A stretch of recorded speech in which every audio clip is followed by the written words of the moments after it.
Well, ladies and gentlemen, boys and girls, everybody from all around the world, hello and welcome to another live stream edition of The Welch. With me, your host, Jean-Luc Welch. Let's make some noise. Let's clap it up. Let's get excited. Wherever you are, in your car, on your job, at your home, we got a live action-packed show for you today on this episode, in addition with the championship rounds being the all-encompassing segment of this show. You all drive the conversation and the voice of reason for the entirety of the direction of this show. You all make this show your own for however long that we are going to be on today's edition of this episode. We appreciate you tuning in. We appreciate you showing up. We already got people in the chat, like with Al Booger. What's going on with you?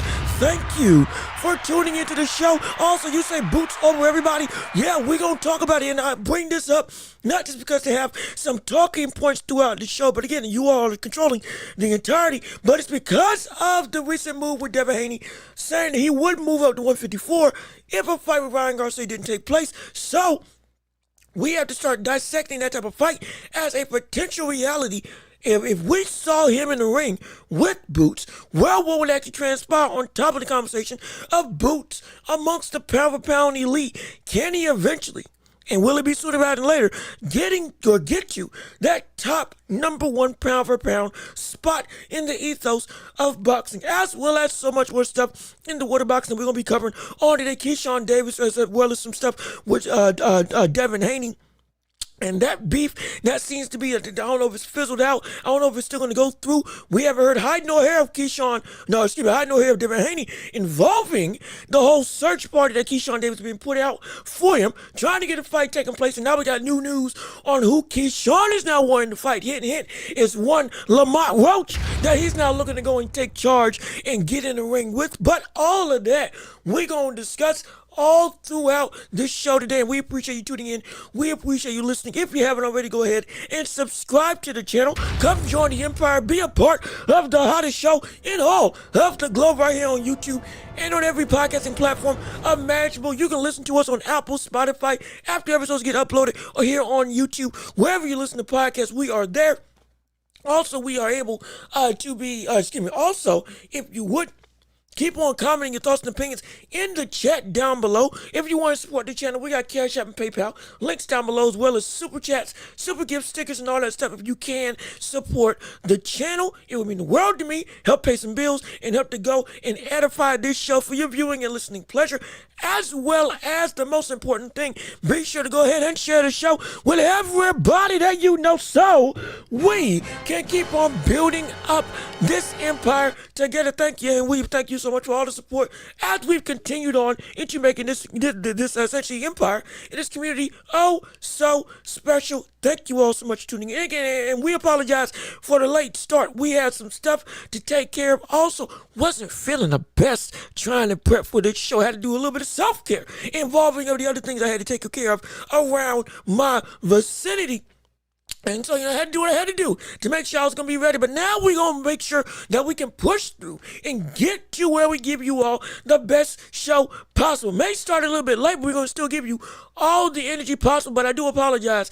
That's on my account. But I had to do a little bit of self-care and have some business on the side. But even still, we're going to still make this an incredible show, an incredible event. We're going to make sure that you enjoy everything involving this show. So with all that being said, it's time to talk boxing. It's time to talk sports. It's time to let your voice be heard, and it's time for the championship rounds. And so now it is time, most importantly, to step into the ring. Come on, let's get it started. Yes, sir. Let's ring the bell. Let's get it popping.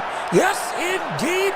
Championship rounds going underway. Whatever you want to discuss, we can discuss on this show. But as we have people in the chat already, we can go on and address some of the questions. We had some of the conversation involving Boots, and it's Boots versus everybody as the first initial topic of discussion on today's episode. And it's a very intriguing thing because in light of all the noise involving Devin Haney moving up to 154, more competition potentially going through with Keyshawn Davis, also very much loft in the idea of being up there. There's a real road between the potential fight with Virgil Ortiz, a potential fight with Devin Haney, and a potential fight with Keyshawn Davis. And also, don't forget Fundora. If he beats the likes of Keith Thurman, there's a very high potential there's going to be 4 back-to-back major fights on the docket of Boots Ennis in front of him. And if he does win all of them, well, that's going to change your whole flow of conversation, especially with the success that would be had at one of the most deep divisions in the sport, which is 154 or super welterweight, as it's also called. And so the conversation of can Boots Ennis be the number one dude, and also Boots versus everybody, can anybody now at this new regime of 154 pounds and even beyond, what is the landscape for Boots to potentially go unscathed throughout the whole of his boxing tenure in the immediate future as we go in and get transition into the title card? Hey, can he be pound for pound number one in a very short time? It's not just about can he get to the position. The question is how quickly can this happen if everything indeed lines up. Now, I would love to hear your thoughts and opinions. Now, what does it take for him to get to this type of level? Well, there's 3 things that can happen. 1, undisputed. Of course, 1, undisputed. He gets the undisputed title at 154 pounds. That very much bolsters the timeline of he can get to pound for pound number one in a lot of people's eyes. 2, even if it's not undisputed, if he goes through and beats at least 3 of the 4 best fighters at this division, and that can be and that's one of the more intriguing points of emphasis because of who those 3 can be with the amount of depth that's getting up here. And again, though everything's not confirmed, with the idea of Keyshawn and Devin very seriously floating around. Not just Keyshawn coming at 147, but Devin coming at 154. And if Keyshawn wants to take chase and make the fight, he may come up here as well. Who knows? But even still, it would just put Devin Haney as in the mix of that division as he has legitimately floated.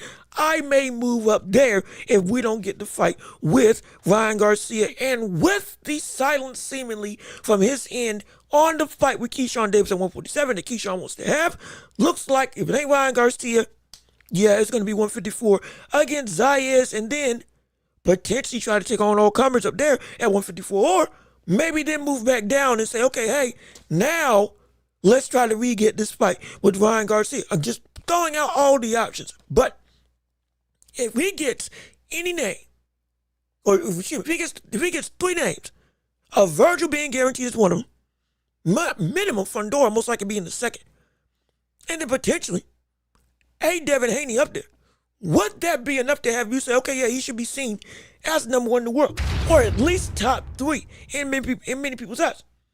That's the second way that we could see that transpire.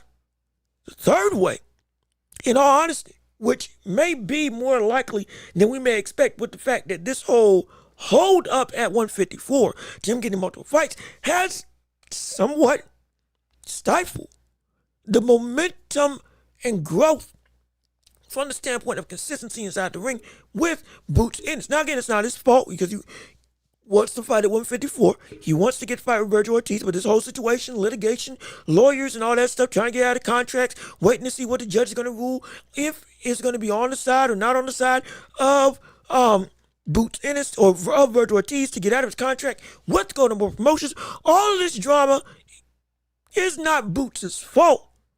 But, especially with how we know he's growing as a fighter, at least how we say he's growing as a fighter, it may not be the best thing for him to have to be forced to wait around in a division that he is looking to not just conquer, but quickly elevate into the bigger ranks of other weight classes. He might need to go and expedite the process, hypothetically. And if that's the case, it could be that because this clock at 154 may be shorter than what it wanted to be because of this whole litigation with Ortiz, he gets the fight with Ortiz and then maybe just gets a championship against Fundora or potentially against Zayas or again against Devin Haney if Devin Haney goes up to 154 and beats Zayas, any of these types of names, and then subsequently afterwards doesn't fight a third man, but then goes up to 160 and potentially tries to take on the likes of Arizona Laura. I would have said taking on Janibek as a potential track and road of potential, essentially, pathway to greatness. However, if you didn't get the news, Janibek just been suspended, as in for I think it's for 6 months. Also, reportedly, he had himself a stroke, essentially a mini stroke in May. And so I'm like, oh my gosh, everything's going around for like what the world's going on with Janibek. That's concerning. That's concerning. Again, per reports, it seems like Janibek had a stroke last May of last year. Again, reportedly. I'm not going to say it's true or not, but all signs are pointing to it might actually be real. And now he's just recently been suspended. So it's like, that road was there, but now it's might be out of the equation, at least for the next 6 months, because confirmed he has been suspended. But getting to 160 may be the third option for this kind of road to show, okay, hey, he deserves to be in this pound for pound top 3 number 1 discussion. Now we got people like I Need a Burr coming up here. Burr, what's going on? How you doing? Thank you for tuning in. We appreciate you on the show. We are full disclaimer, we apologize for the late start. We're feeling drastically under the weather, and I don't know what was going on, and had to take care of some stuff around my vicinity, so we had to go and kind of push back the show so I can make sure I give you everything I got from the standpoint of energy, fire, fervor, and all around entertainment. But we do apologize, so hopefully you don't hold it against me. We had to do what I had to do, but we're still good now. But you say no name 5 good fighters on Boots' resume. And then what's up with you as well? Good morning, good afternoon, wherever you're watching this show. Hopefully you're having a great time, and hopefully I'm making your day a little bit brighter. And hopefully you leave a like on the stream. Hey, look, I'm telling you, leaving likes on this stream helps out immensely. We had last couple streams, whenever we've gotten above like 15 likes or 14 likes, we done cracked 200, 300 views. We getting 10 to 20 people in here. It's great, but it helps us one click, and it does a world of difference to help the world see what we got going on right here on our show. So we thank you so much for just being involved with the conversation and joining in on the live. But name 5 good fighters on Boots' resume. It's not many. I can name 2, maybe 3 if you want to throw Roman Villa in that conversation, with him being a tough, very good puncher at the division of 147. But again, if you don't, perfectly fine. Perfectly fine. Stanionis is 1. And then after that, it would be Virgil Ortiz as the only other second one. It's not a drastically impressive list of names. What I'm saying is, from this point on, especially with the amount of shakeup that's been coming about with these other divisions and with these other fighters, like with Shakur, like with Devin Haney, like with, again, Terrence Crawford being out the mix, Benavidez moving up and down, Bivol getting bumped down, people getting taken out. There's a lot of volatility going on. There is a window that Boots can get to that threshold. And when we say, again, in the title, Boots versus everybody, it's because who amongst the everybody is the people that he needs to be in order to get there, and who would he be able, or who would be the biggest test for him. One of the names I threw around was the fact that outside of Virgil Ortiz, which we're waiting on that fight to happen, Lord knows if it doesn't, we have been speculating for a mighty long time when and where it will actually get signed or not. But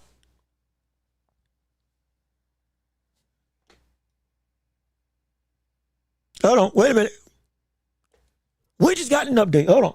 As I was talking about Boots Ennis, we just got an update on the whole Boots fight. Per the words of Eddie Hearn himself, talking about what's going to happen if that fight gets played. Let me pull it up right now. I didn't mean to pause and just go blank for a minute. I had seen something come across my timeline and had to read it and see if it was true. And there's a video attached to it. So let me actually pull it up right now as we go on quickly into picture. And Lou, this helps my argument, though, when it comes to Boots Ennis. What I can see right now, Eddie Hearn says he might just pull the trigger on the Virgil Ortiz fight due to the legal battles going on with Oscar De La Hoya and Golden Boy and holding up this entire situation. And I'm going to tell you his words as to what the plan's going to be if, in fact, this thing does fall through for Boots Ennis in a fight with Virgil Ortiz. Let me play it right now for you all to listen. This is just got broke an hour ago from Fight Hub TV, posted by Pound for Pound's prominent boxing Twitter social media prominent social media platform on Twitter of Pound for Pound, but the source is Fight Hub TV. Update on what's going on with Jaron Ennis and Virgil Ortiz? I mean, I don't know what to say really, Martha. Like I think obviously there's a lot going on, and a lot of that is out of our control.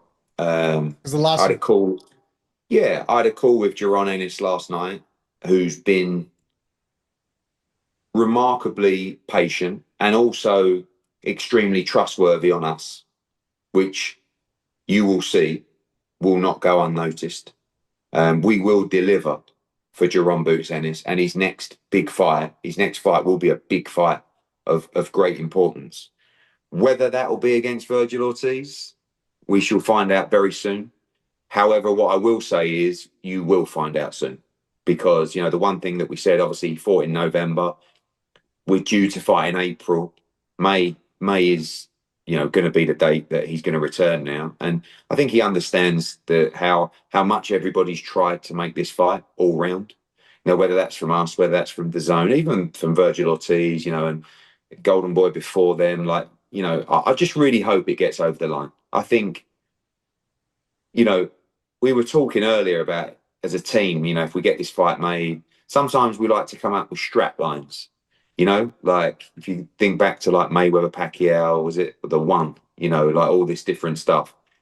And the guys, some of the creative team were like, what do you think? I said, I don't think we need a strap line for this fight. I'm just going to put a big text at the top of the artwork that says the greatest fight in American boxing. And that's it, because that's honestly how I feel about it. Like right now, I mean, the drama around the making of this fight, as soon as if this gets dropped, it's going to break the boxing internet in terms of excitement. But tell me a better fight in American boxing than Boots against Ortiz. Like I feel like it's hard to do that.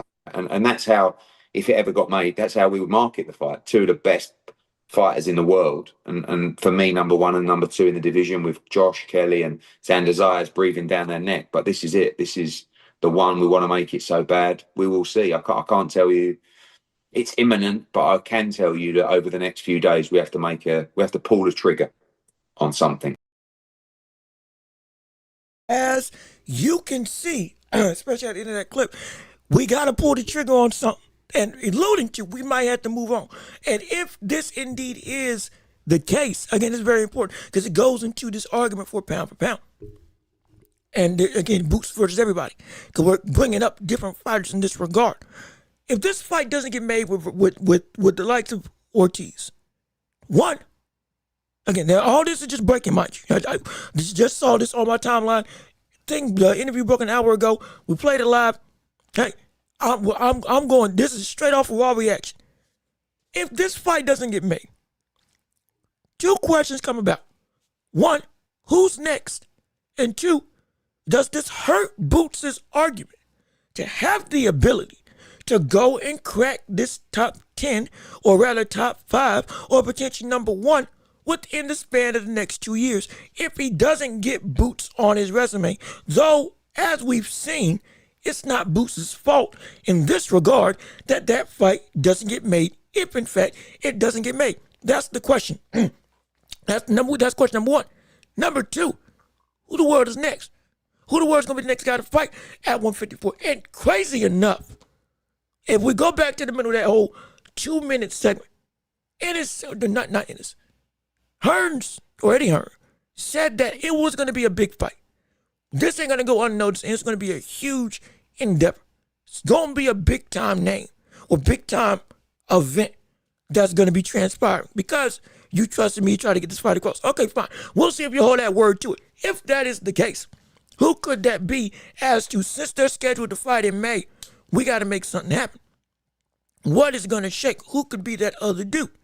Now, we've gone through the championship division. We've gone through all the names of who, in fact, could be the end-all, be-all of top, not just competitive fervor, but top straight-up recognition of fights that people want to see that will not just break box, not just help make box offices blow up from the standpoint of excitement, but also push the envelope of Boots' own cachet and resume. And Zayas just fought. And unless he wants to fight in May, most likely that fight won't happen. Also, that fight with Devin Haney again, like that's been thrown around. Zayas may be holding out to see if Devin Haney's going to move up because Devin Haney is a huge name. So we'll put that on the docket. He could fight Josh Kelly, and that could be a pretty big fight. Adams isn't as big of a name, but even still, he did beat Bochuk, beat him twice, knocked him out the first time. He is a respectable, no more than respectable. He's a good fighter. But would it sell? Not sure. Matching him off, as we talked about, the X factor in this division at 154 would be one of the more well-known, consistent names in this division. The brother just had a recent fight. Brother just looked like he's changed up his style. He fits the mold of a stylistic matchup that Boots doesn't like to go against from what we've seen from the both Sugar John fights that he had before moving up to 147. Oh, excuse me, before moving up to 154. But will he fight him, especially without a belt attached to him? Most likely, most likely not.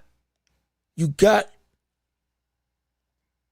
Jesus Ramos. That fight most likely ain't gonna happen. Abbas just lost his title, and people, now that he doesn't have a belt, people don't really care all that much. Bakram just lost to Josh Kelly.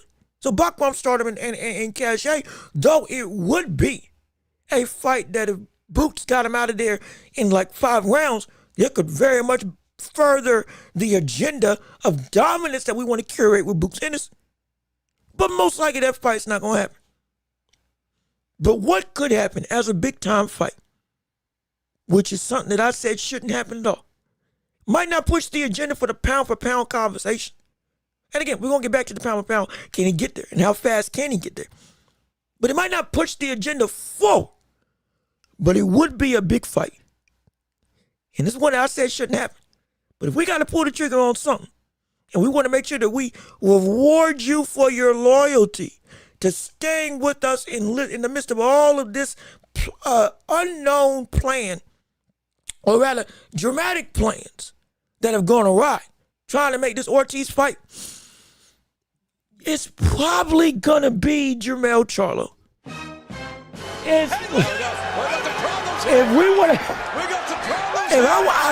it might just be with Sebastian Fundora getting ready to fight Keith Thurman, and depending on how that fight does in the recovery, he might not be ready by the time May comes about. The only name that can, I can't believe I'm saying this, because I said that fight shouldn't happen for the longest time.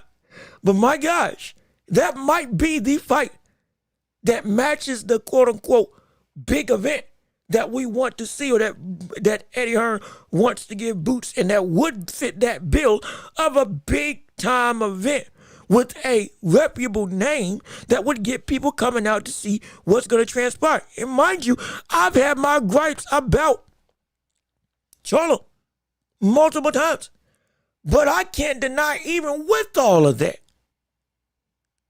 brother, that may be the only thing that can transfer. That might be the only course of recourse that can go through. Because that's the only, of everybody that could be made a fight with, when it comes to big time appeal, that might be the only man that fits the specific bill of a fight that can be made in May, that people would care about, that would cash in on a loyalty, and it might just happen. It might just happen. And I've said for months, Jermell doesn't need to call out Boots at all, because you're going to die if you do. And if you want to see a massacre in the ring from the standpoint of a one-sided beatdown, yeah, sure, make that fight. But Charles shouldn't have nothing to do with it. But at this point in time, it might just be that because they got to skirt away from the Ortiz situation, and like they said, they got to pull it. They got to pull the trigger. I believe in the clip we played, within the week or close to it. That might be the only course of recourse. Now again, we're getting back to the pound for pound discussion for Boots Ennis. How can he get to pound for pound, and what road does he need to do to get there? Who can he beat? Because as we saw with Burr, he doesn't have many names on him. He doesn't have many quality people on his resume. Not saying the people that he's fought against are bums, but his most recent fight, I believe, against Lima, again, was nothing to write home about. Yes, it was a dramatic finish in the first round, but talent-wise, reputation-wise, he hasn't had that outside of Staniotis. And even people in this chat and beyond say that Staniotis ain't even that good. Which, again, I think that he's a good fighter, but he sure enough ain't that. He ain't the Shakur caliber. He ain't the Devin Haney caliber. He isn't the Sebastian Fundora caliber. He isn't of that ilk, though he's a good fighter. People are looking for that in the resume of Boots Ennis, especially when they have this conversation. But the next fight, though it may not fit the bill of that type of name to put him up there, Charlo might be the fight that could actually make it happen. Or Charlo might be the fight that could be made to happen, rather. Because it might be the only actual recourse available, which is something I never thought I would say.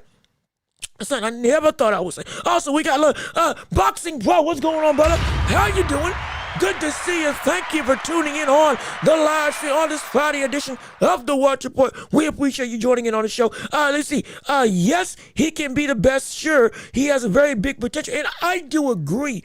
It's just at this point in time, he doesn't have, again, the resume to qualify, but he does have the talent that can get him that type of resume or beat that type of resume necessary.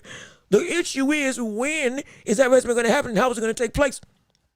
And what is, for your perspective, what would it take for him to get into that conversation?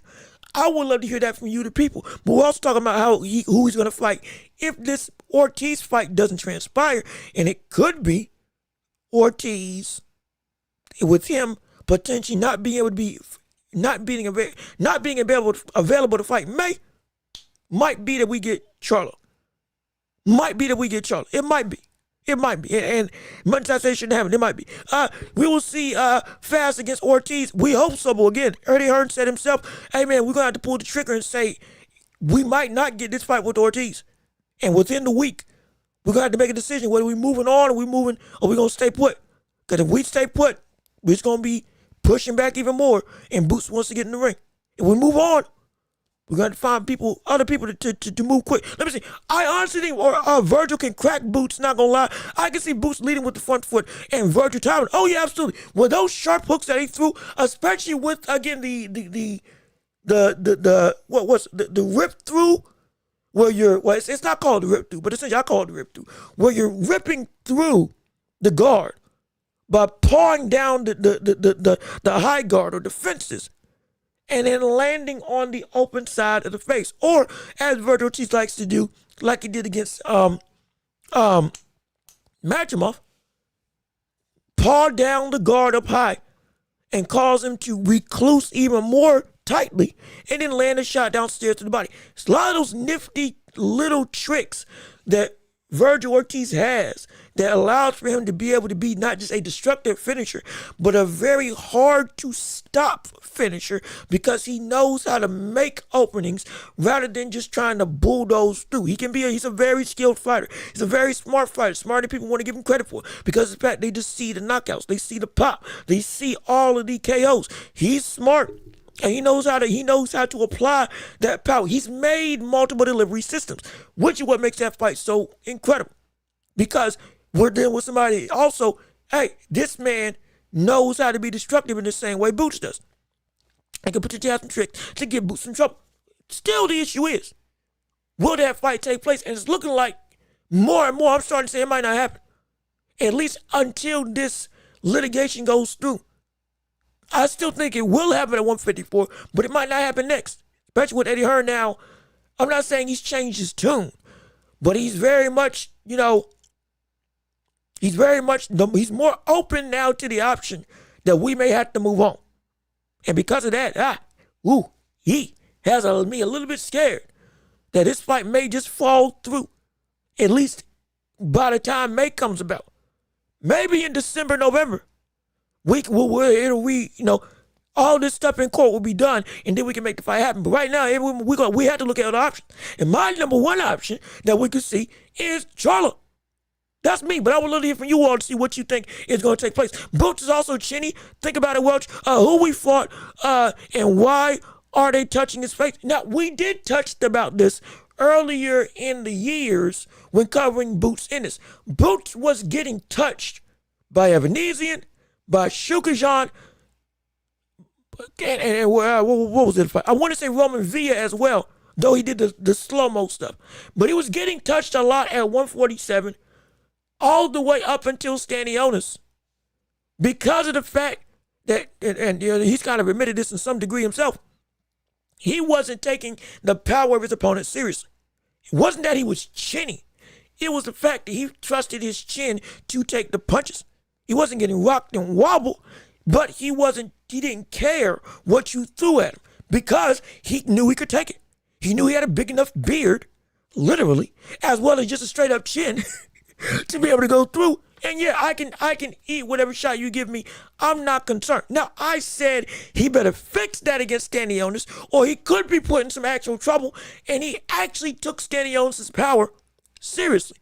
He got back to actually being defensively responsible, which was one of the gripes that I knew if he didn't get right, he was going to, as he moved up, he was going to be put in some trouble.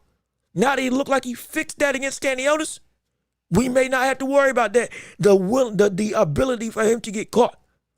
I believe he has a chin.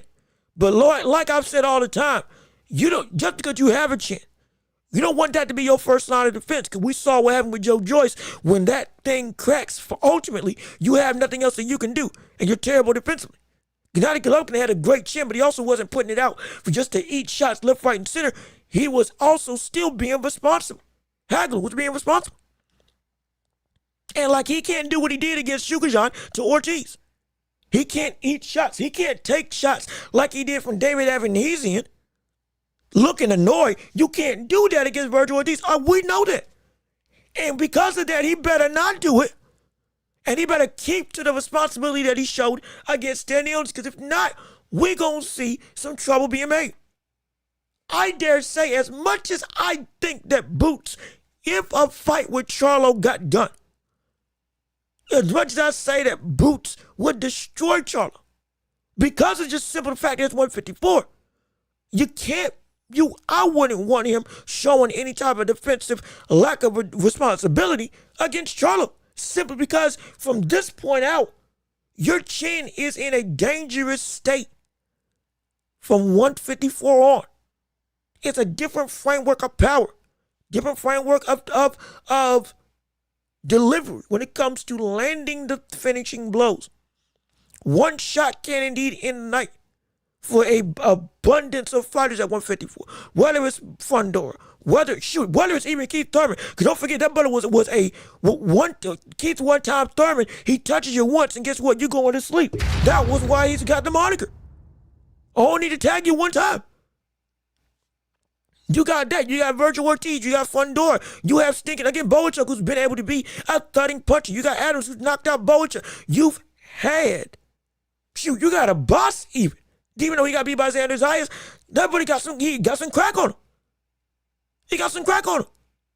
And even Zayas, while he won the fight, had to go through some real fire and some real power in order to get that championship and become unified. There's a host of people in this division that can punch, and you can't take them lightly, because if you do, you're going to be in some serious trouble, man. You're going to be in some serious trouble. Let me see. Stanionis isn't Virgil Ortiz. He's not. I'm not comparing the skill. Trust me, I'm not comparing the skill. That would be the best opponent. No question about that. We're not comparing the caliber of talent. We're trying to see if Boots doesn't fight Ortiz, who could be the next man up in the immediate vicinity by the time May comes about. Most of the people just had or are getting ready to have a championship opportunity amongst the best of the best at the division. And so, will they be ready by May, which is the deadline that Virgil wants to have, or excuse me, that Eddie Hearn wants to have for Boots? I'm not sure. As we know, with the recovery time, with training and all that stuff, especially with the damage that can potentially be incurred, some people from fighters may have to sit out longer. I don't know. And because of that, again, I'm putting out the notion that Charlo may be the next fight for Boots Ennis, because of the fact that Charlo is the only one that is as big of a name, or big enough of a name, and still has enough pull in this division, as well as is the only one that will be guaranteed to be available by the time May comes about. And most likely, you won't have to worry about having to go through any fuss with trying to sign a contract with him. And he's already called him out.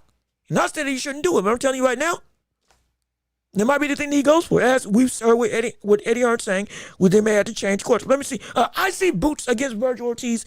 I see Boots against Virgil. He is more complete. I believe if that fight took place, yeah, he would be able to beat Virgil Ortiz. But again, when we talk about a 50-50 fight, it's a 50-50 discourse because Virgil Ortiz is smart enough that he could, not even potentially, he would be able to adapt to the uniqueness of Boots. That's what makes this fight really interesting. But the timing of Ortiz is very dangerous, and the cardio. That again, all of these things are absolutely correct. And it's great. What makes it a phenomenal fight. I'm leaning towards Boots Ennis being able to beat Virgil Ortiz.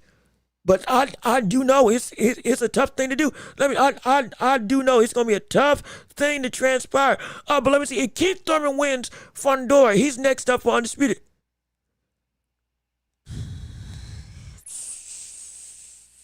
Hold on. If Keith Thurman wins against Fundora, he's next up for Undisputed. I don't know if we're going to see Keith Thurman beat Fundora. And I was very intrigued.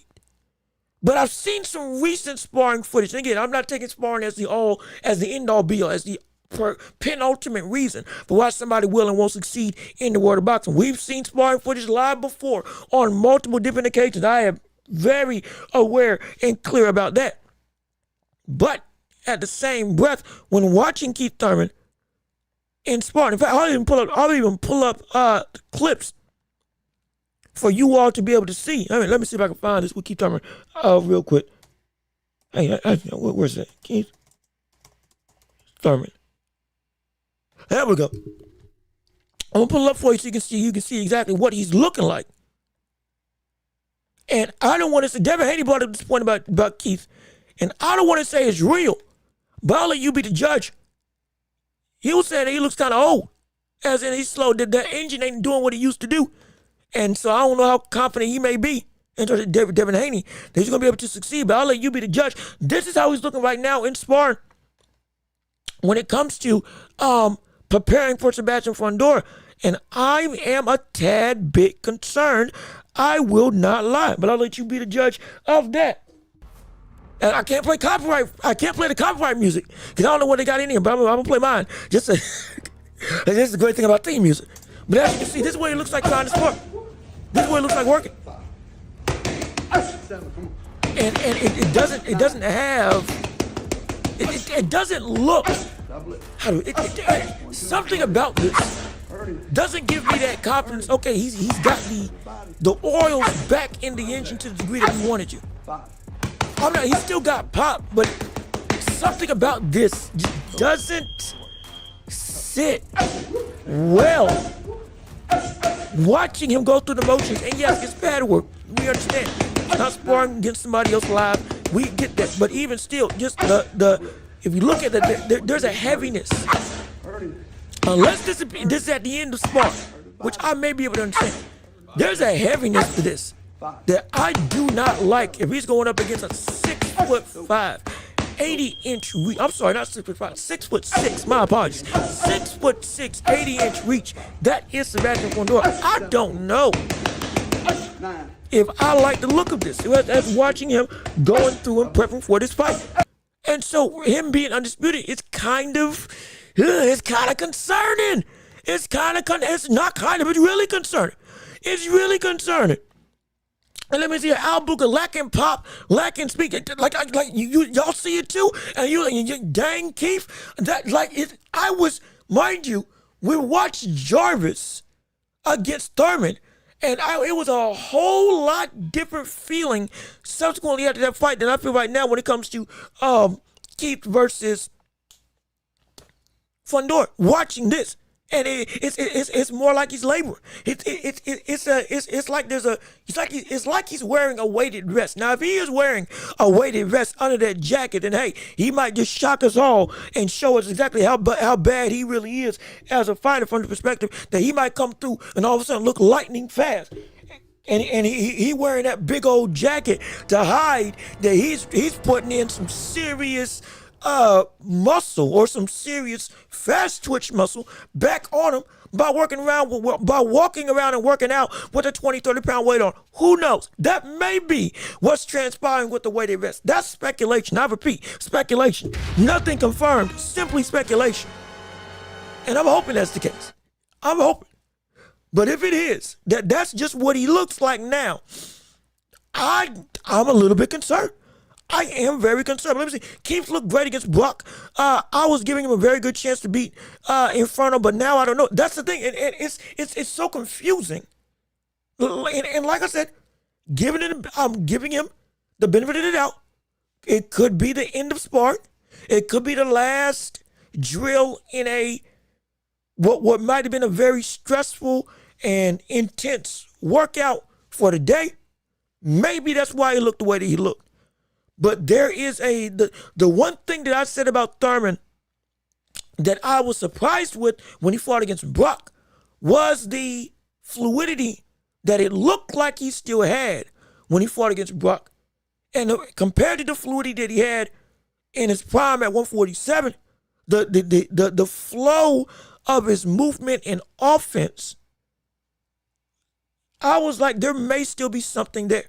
Seeing that, I'm not sure. You know what that looked like? That looked eerily similar to what we saw with Manny Pacquiao when he was trying to fight against Ugas. Remember the fight? If you remember that fight, I remember I watched that in college, in my dorm, because I was feeling like that might be the last fight in Pacquiao's career at that point in time. And if he lost that, he was going to retire. He was fighting for the championship against Ugas, or defending his title against Ugas. And he tried to go, and he was punching so much, threw like 500, 600 punches in his own right, and kept the pace up.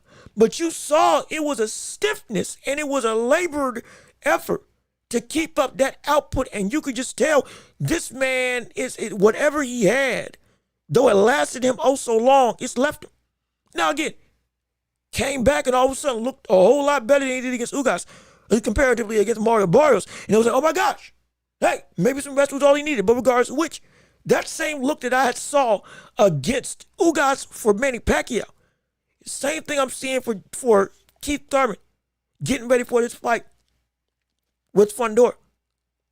That same almost, I'm trying to will my body to do something that it's not able to do anymore. It's a stress and a strain to commit to what I'm trying to work, and I can't get it like I don't want to. I can't. There's a rigidness that I just can't shake. For Pacquiao, it was his legs cramping up and seizing up, and it was like I can't bounce around the ring like I normally want to. And my mind knows what to do. My body just says, it's out the pasture. Now, I see some of that same stuff with Keith Thurman. I'm a little bit concerned. Let me see. Wait, I thought Keith was the one with the torn bicep. No. It was, if I remember correctly, I thought it was Fundora that had a torn bicep. Let me look it up, actually. Fundora, torn bicep. But hold on, let me. Sebastian Fundora, torn bicep.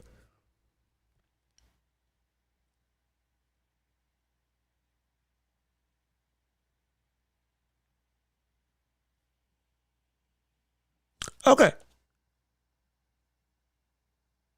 so this is per.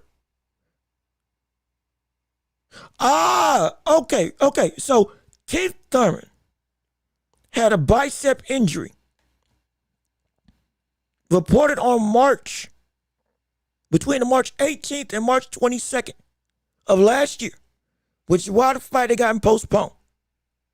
Then Fundora got injured in his own right, and he had to go because he had a head injury.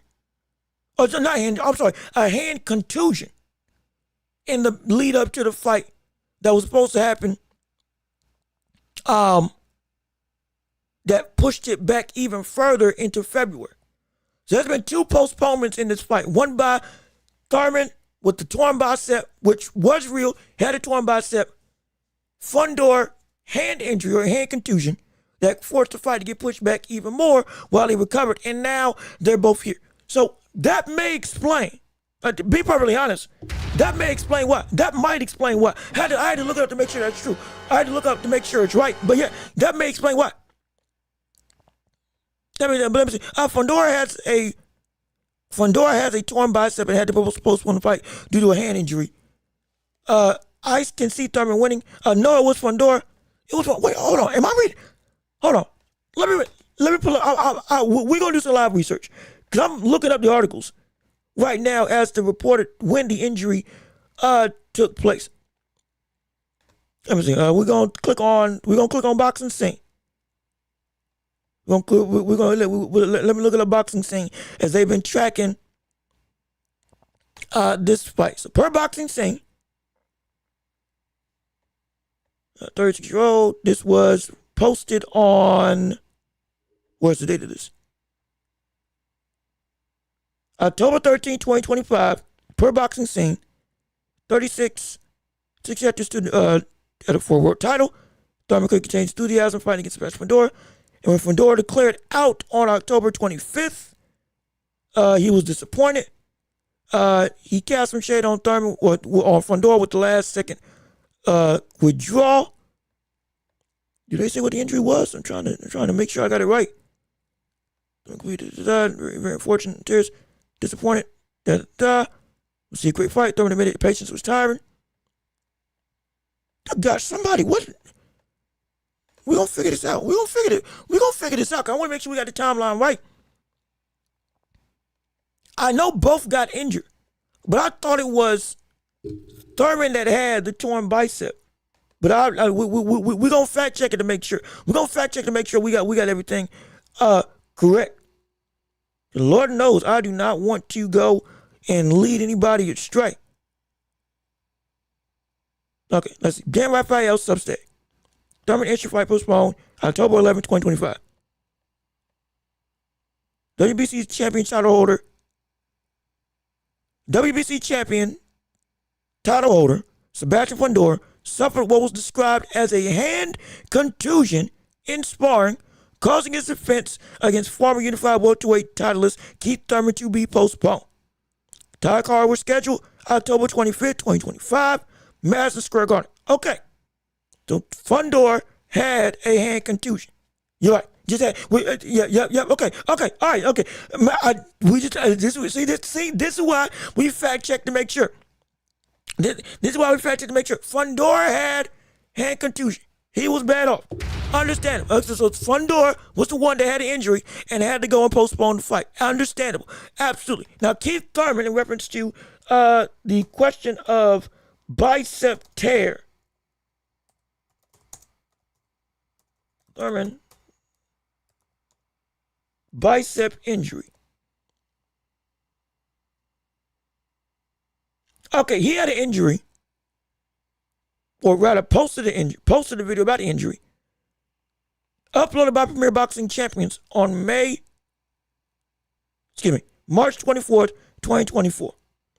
He suffered a complete detachment on the right bicep tendon in sparring in March of 2024. And this was, okay, all right, so, okay, all right, okay, cool, okay, all right, we got it, I got it now, okay. Sebastian Fundora, hand injury, is what pushed the fight back for Keith Thurman, not Keith Thurman's injury.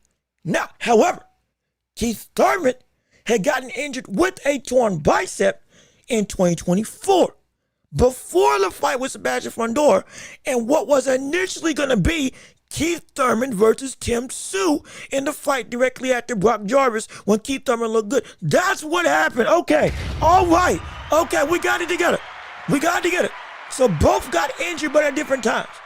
Thurman had fully recovered and was getting ready to fight Fundora, but Fundora hand contusion pushed the fight back into what we see now in February. But Thurman was not the reason why this fight got postponed. Thurman got injured before the Fundora fight when he was prepping originally for Tim Sue in 2024, and he had to go and take a year off because the bicep got torn off the bone. That's what happened. Okay, we got it together now. It took some time, but we got it together. Took some time, but we got it together. I do apologize, but we had to fact check and make sure we had everything good. But that's what happened. Okay, so we're good now. So both are dealing with former injuries. And that's why we are where we are for this fight coming up on, I believe. Is it tomorrow? Wait, hold on. Is it tomorrow? Wait a minute. Wait a minute. Hold on. Wait a minute. Is that fight tomorrow? Wait a minute. Is that fight tomorrow or is it March? Wait a second. See now, oh shoot, hold on a minute. Okay, it's in March 28th. Okay, it's March 28th. Okay, I got scared for a second. I thought that fight was tomorrow. I got petrified. Okay, all right, so we good. So Burr, you were right. I just had to make sure I fact checked it. So last iteration, Thurman had a torn bicep against Tim Sue. Fundora had a head contusion in the build up to this fight.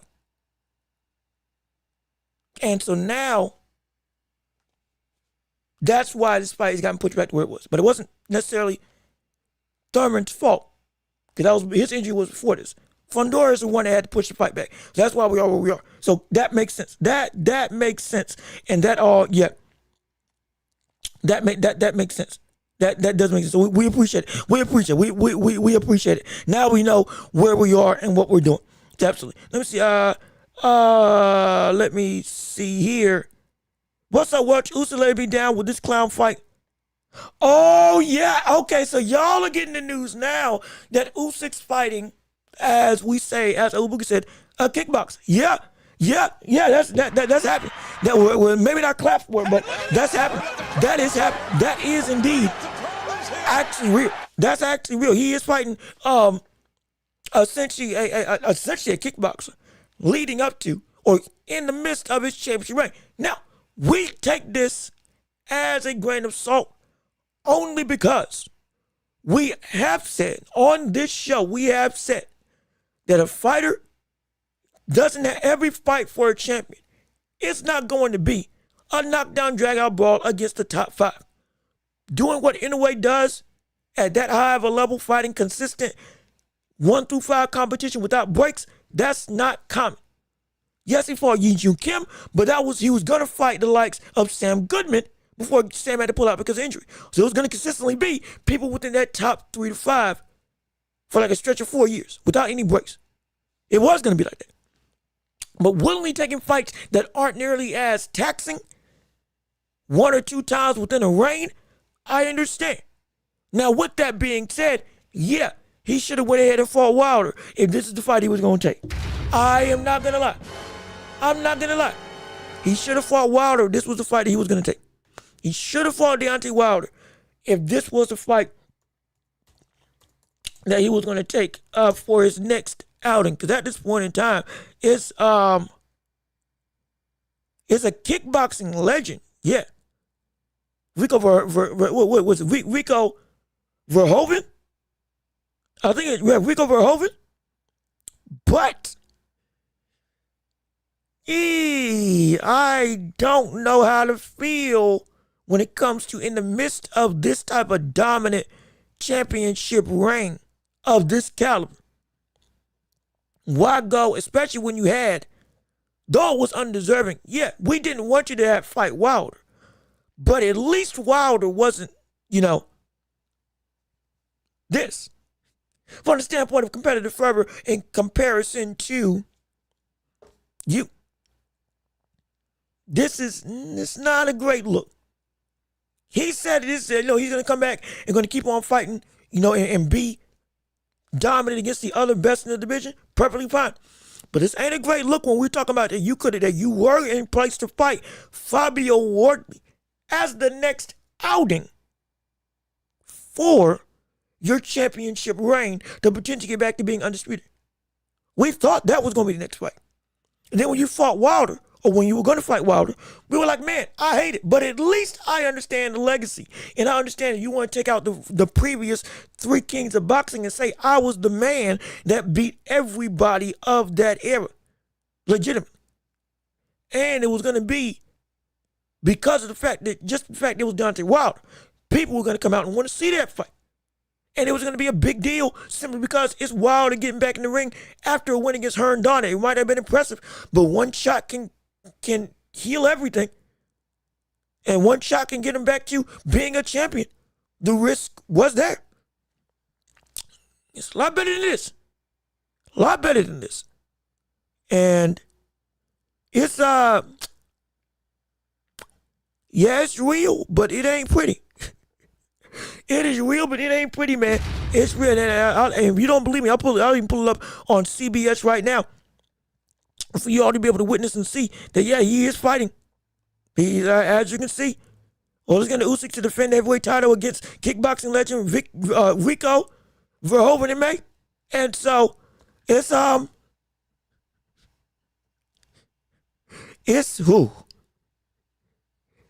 looking good.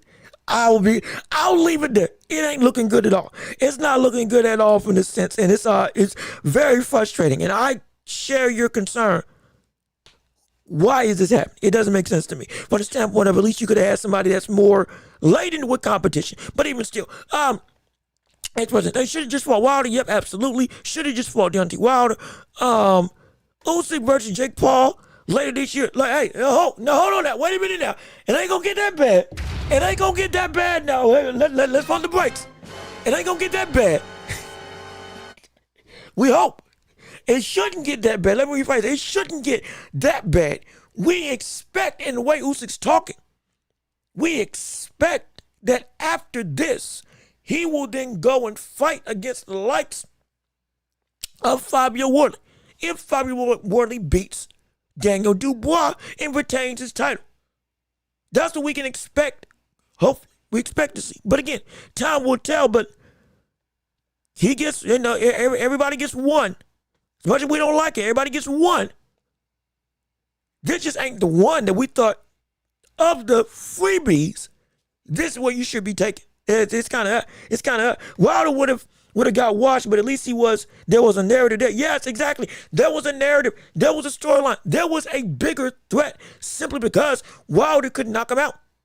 We knew this. We know this. As much as we know Wilder is at this point a shell of what he used to be, he could have knocked him out. He could have gotten him out of there. He could have been easy. Not easy, but it could have been one laden shot from Wilder. Had the capacity to put Usyk on shaky legs. And all of a sudden, everybody's looking and saying the Bronze Bomber might just get back to being a reigning champion against all odds, which would be one of the most, it would have been the potential of one of the best comebacks that we've seen in boxing from the perspective of with all the drama, with as much as he got put down and pitfalled and got counted out by the public, he goes and he beats Usyk. Oh my gosh. Ridiculous amongst ways that we couldn't even imagine. It could have and would have been absolutely insane. Absolutely insane. Would have been insane. It would have been insane. But now, we got to, sadly, this is what we got to deal with. Let me see. Wilder would have gotten help. Wilder would have gotten washed. At this point, I wouldn't be surprised. Look, I hope that ain't the case. I hope that ain't the case. Lord knows, I don't want that to happen. But let me see. Truth, how you doing? Good to see you. Thank you for tuning into the show. We're so happy that you're here with us on today. We got Navarrete versus Nunes. And be clear, we're still in the championship rounds. If you want to talk about Boots Energy, you want to talk about Devin Haney, if you want to talk about Keyshawn Davis, all of which we are going to touch on this show or so much more, we want to hear from you in response to everything. Questions, comments, concerns, debates, dream matchups, your predictions on everything. We want to hear you on it all. We got more fights to cover, like with Navarrete versus Nunes. That fight is still happening. That fight is this weekend. Everybody get excited for that. If you want to have yourself a real war, you need to tune in this weekend. Emmanuel Navarrete versus Nunes. Ricardo Nunes, I believe. Ricardo Nunes 29 and 2?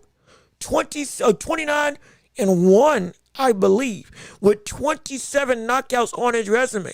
Emmanuel Navarrete 39 and 2 with 32 KOs. You're talking about two of the best punchers at 135 outright, going at it against each other. The sharp hooks and essentially straights that we see Nunes throw with that brick wall of a body and that brick wall of fists that he's got in his hands, going against the unpredictable, the almost Mr. Fantastic Stretch Armstrong level length and power that we see at 130. That is Emmanuel Navarrete.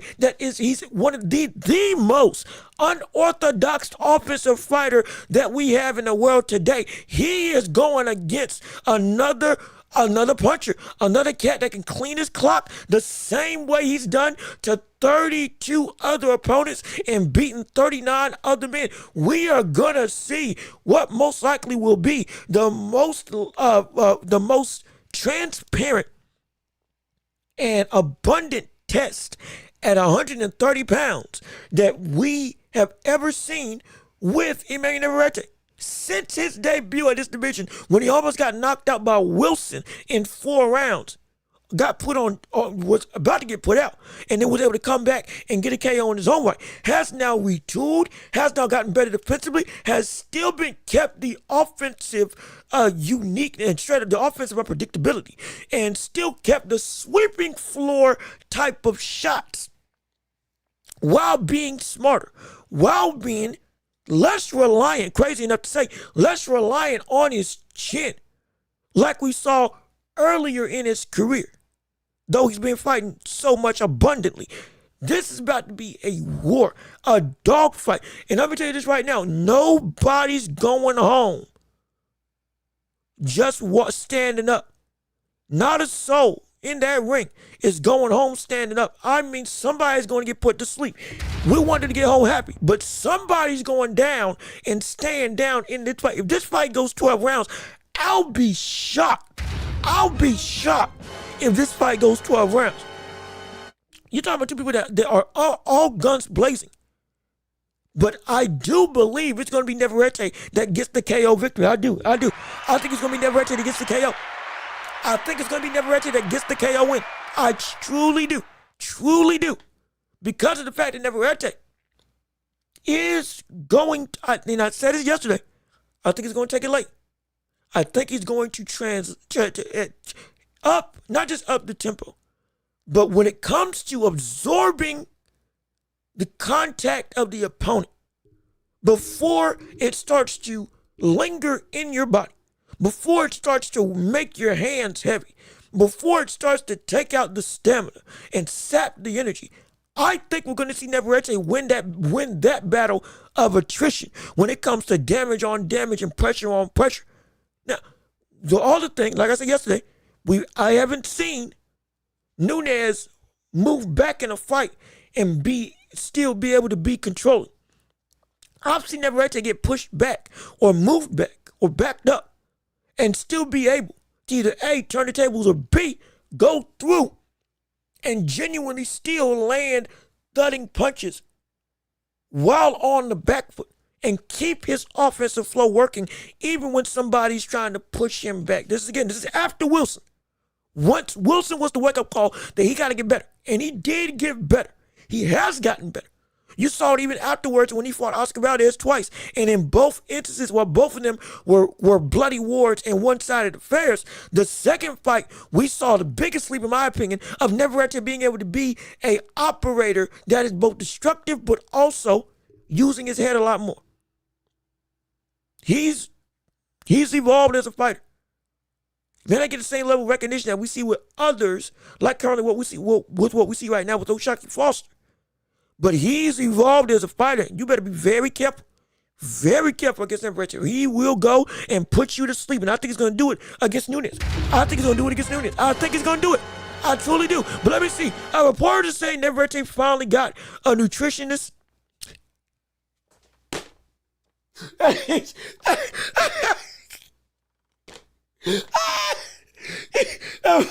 Reporters are saying.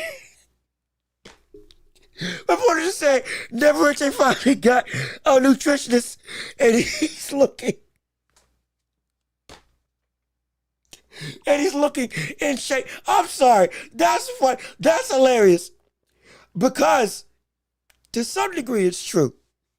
To some degree. To some degree it's true. Maybe never now, similar to David Benavidez. Maybe Navarrete has never looked like the most the most fit fighter. But similar to like Benavidez, again, that frame hid the latent ability of, okay, he might not look the part, but the brother can go. He can go and he can fight. But yes, he wasn't taking care of himself in the way that he should have. I can attest to that. He wasn't taking care of himself the way that he should have. The preparation for boxing, he was putting in work, don't get me wrong. But yeah, no, I even think he admitted a couple of years back that, like, again, if I'm wrong, please, excuse me, fact check it for yourself. But I believe he even talked about a couple of years back, like he wasn't, I train, I fight, and I hang with my family. But in terms of like the other stuff, the extra mile per se, wasn't his current front viewpoint of mine. But like I said, when I say that Wilson was the most important fight in Navarrete's career, I stand on it because that was the point in time where we started to see these changes come about. First it was small, but then it got more and more and more. And then you saw it in the ring. Okay, he is a lot. He's still reckless, but he's reckless with a purpose beyond just seek and destroy. And there's some nuanced defense in that game now. He's gotten better with the way that he thinks inside the ring. And now he's translated into outside of the ring. When I'm not in the gym and training, I need to get myself together. I need to make sure I'm not just making weight, but I'm making weight and feeling great in the process and maximizing the frame that I have. If this is the case, similar to what we saw with David Benavidez when he cut himself up at 175 when he faced off against Dave Morrell. All of a sudden, the brother was able to look even more ferocious inside of the ring. And he was already looking insane with the bag of milk body that was on him in the first place. Once he really locked in, not saying he wasn't ever locked in, but you get what I'm saying. You saw the clear-cut difference. When we look at Tyson Fury versus Usyk, though it was against a losing effort in Usyk, it was a phenomenal fight, and we saw Tyson Fury do things that we hadn't seen him be able to do for a number of years because we thought that was lost on him in terms of his physical body. But once he got he really took this thing 100% seriously. You saw abs, you saw definition, and you saw him fight in one of the best individual performances that he had in his career. Impressive. And if we see that same translative pattern with Navarrete, yeah, Nunes about to be in trouble. He might be in trouble. Nunes might be in trouble. Now, Nunes can still knock him out, but if that's the case, Nunes might be in trouble. He might be in some real trouble. If he did, it's about time. You doggone right, it's about time. And I hope, I'm hoping that this is a sign that he's preparing to really elevate to 135. I've been talking about it for years. When he gets to 135, we're going to see some insane fights that he can be involved with. And I think it's going to be sooner rather than later. And with as much as dominant as he can be at 130. Now, I would love to see him against O'Shaquie Foster, sure. But even with O'Shaquie Foster in the front view mirror, if you want to take this next leap, because you're about to be on the precipice of the big time and the more spotlighted point of divisions, the upper echelon of 130 to all of 135, you're going to have to get yourself prepared and get yourself right. Not just handle your business, but look to the future. And if this is them looking towards the future, we can get excited because all of a sudden, we're about to see if the feeling is right. We might be seeing him in a year or two get up to 135. And Lord willing, we still see the players that we see at 135 still there. Oh, we about to have some insane level fights, man. I can't wait to see it. Listen, we'll see how he looks in the weigh-in. We will. I mean, shoot, even his own promotional picture, he looks a lot better than he's looked in the past from the standpoint of physique. I mean, you go on, if you go on the zone, is it the zone? It's either the zone or top. I can't remember which promotion he's fighting under. But if you go look at the promotional stuff, like I'm not saying he's thinking defined. He don't look like Nunes. He don't look like Nunes at all. But in terms of by his own standards, he does look he looks better. He looks better. And a Neverete that's taking care of himself in the diet as well as in the gym, yeah, we got ourselves a dangerous brother. Yeah, we got ourselves a dangerous brother. That's a bad cat. That's a bad cat to deal with. Also, technique. What's going on with that? How you doing? Good to see you. Thank you for tuning in. Please leave a like on the stream if you would like to support the channel. Shameless plug.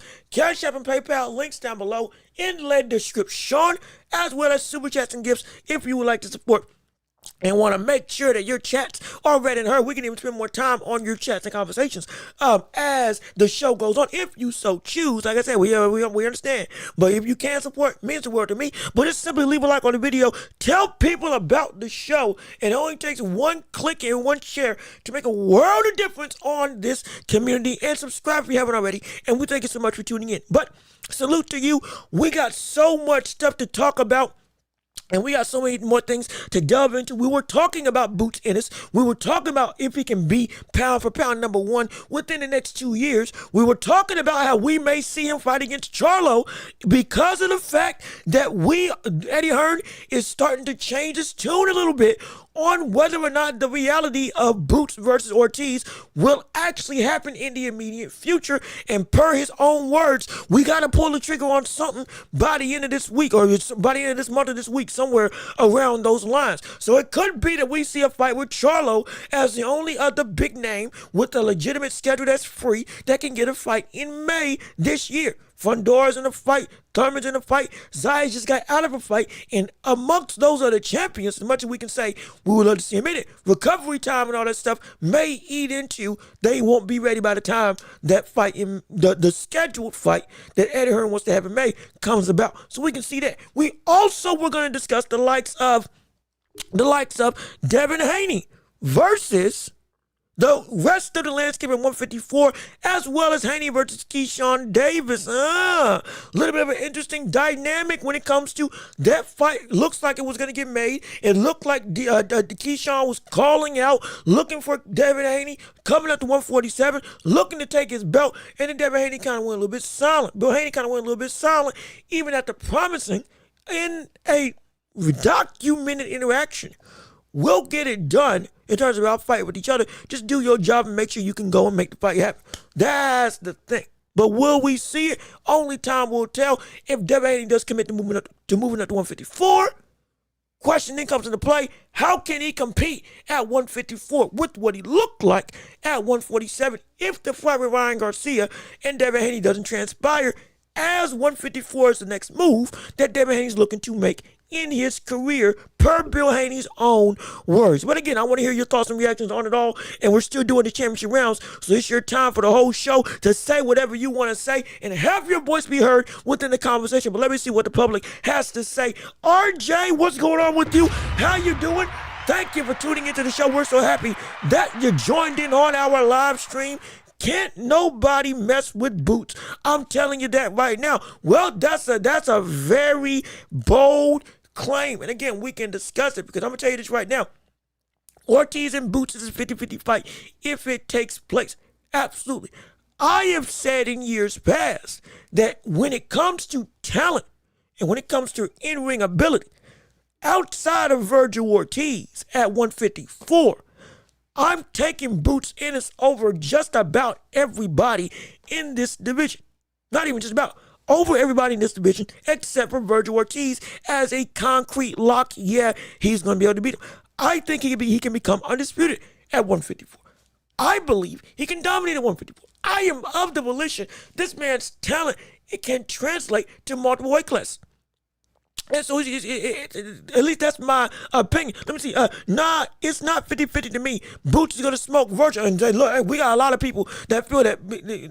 Al Booger, you ain't the only one. I'm telling you this right now. I've ran into people, and we've been seeing all across social media.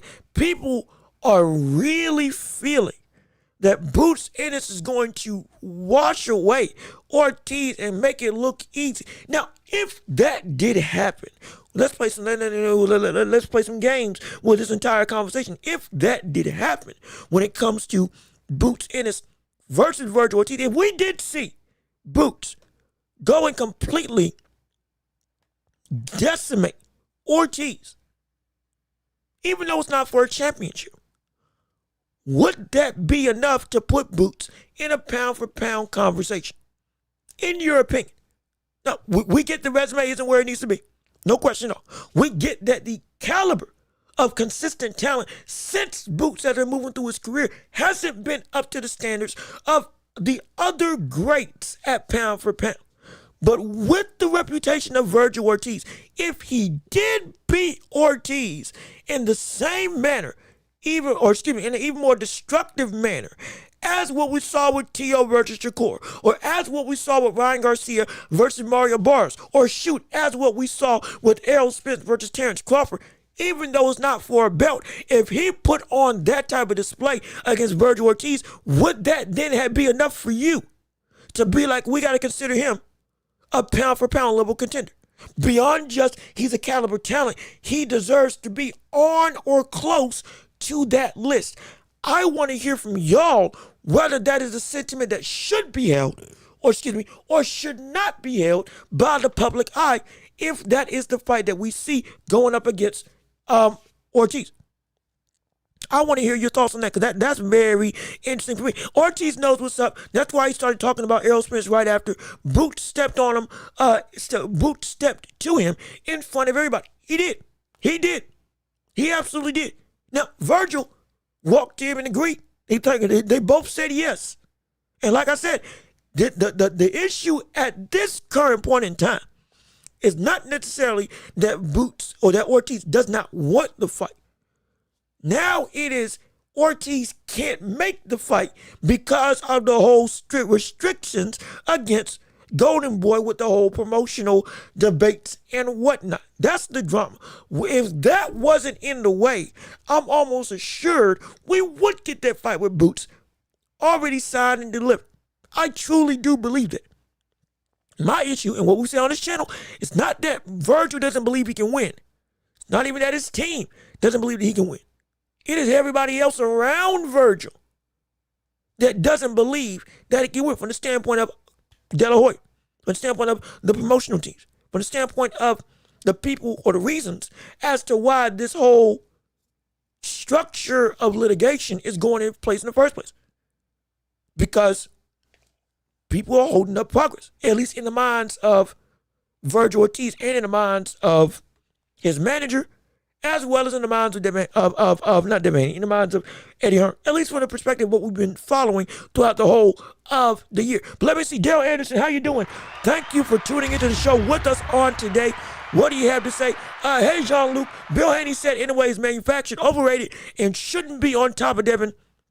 I'm dreaming Haney. Now, we did discuss that yesterday. If you might not be able to tune in, we had a whole segment on that yesterday involving reacting to the conversation. You can go and watch it, absolutely. I believe it's. I'm gonna go back and I'm gonna make the timestamps for the episodes this week, so you can more easily click to it. But quickly, I'll say what I said on that episode Thursday, and then we'll continue forward. Bill Haney is holding the same sentiments that others have held about Inoue, in part because Inoue just isn't from the States. And they feel that the home cooking of him in Japan negates a lot of the success he's had. And they don't know the names because who has he fought was the biggest question about Inoue. Where has he fought was the biggest gripe about Inoue when Bill Haney was in. But the issue is that's Bill Haney's fault because Haney should know that he's been facing off against real competition, as well as Haney should know that when it comes to fighting, let's be perfectly honest, Inoue's better than your son. And your son's accomplished a great amount of stuff. He's accomplished more. Your son's been through the ringer. Inoue's been through more of a ringer than even your son from the standpoint of top-tier competition around his level.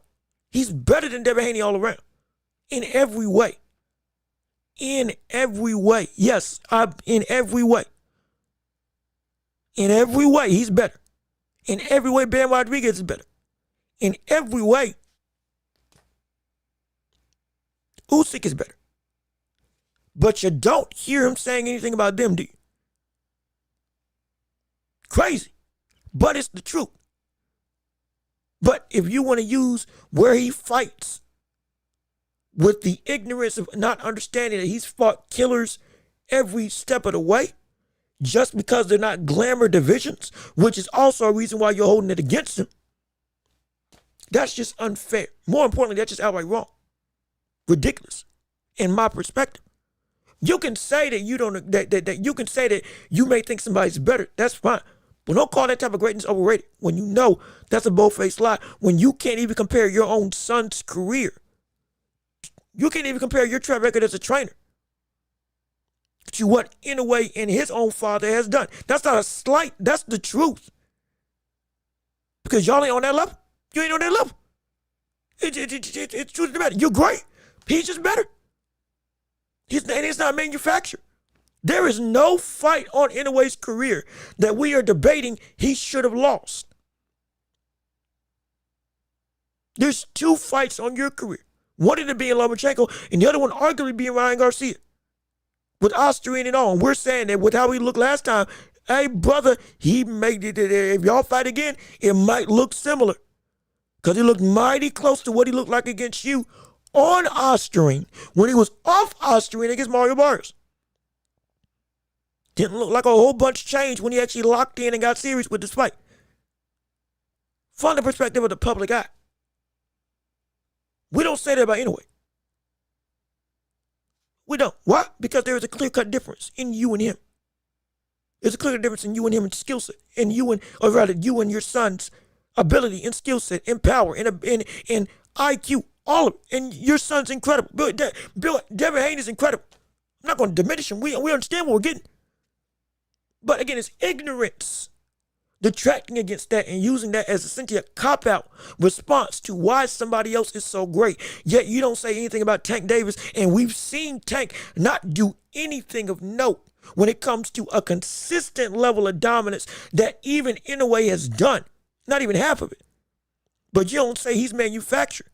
But we have been saying he hasn't fought you, T.O., rematched Ryan Garcia, rematched Isaac Cruz, rematched Lamont Roach. He hasn't done any of that. He hasn't even unified. But you have nothing to say about him. It doesn't make sense. To me, it doesn't make sense. To me. But again, that's just my opinion. But we addressed it more in detail last episode. So just go back and tune into it and you can hear everything I had to say on it. But we can talk about it more if you want to put it in the chat. And even more with even more questions about it. Because again, it's still the championship rounds. We still want to hear from you involving everything involving the world of boxing. But let me see. Now all of a sudden, there were problems in his camp and his manager, promoter, etc. Jean-Luc, Virgil out of his mouth started talking about other fighters and talking about he has opinions. It wasn't Oscar. Oh, excuse me. I'm sorry. It wasn't Oscar, his manager. My 2 cents on it. And see, this. I'll be completely honest. There's so many layers to this entire issue.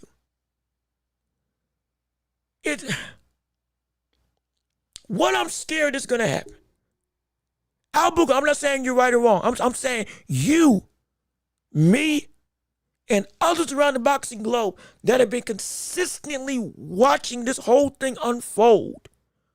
The hype and adrenaline, it's there. But because there's so many layers of questioning, who's to blame? Who's in the wrong? Who's in the right? Excuses abounding on every end of the spectrum when it comes to why in the world isn't this going about. I'm very afraid that as much as this fight is in an uber anticipated standpoint, I'm afraid it's going to lose its luster, potentially quicker than what we may expect because of the,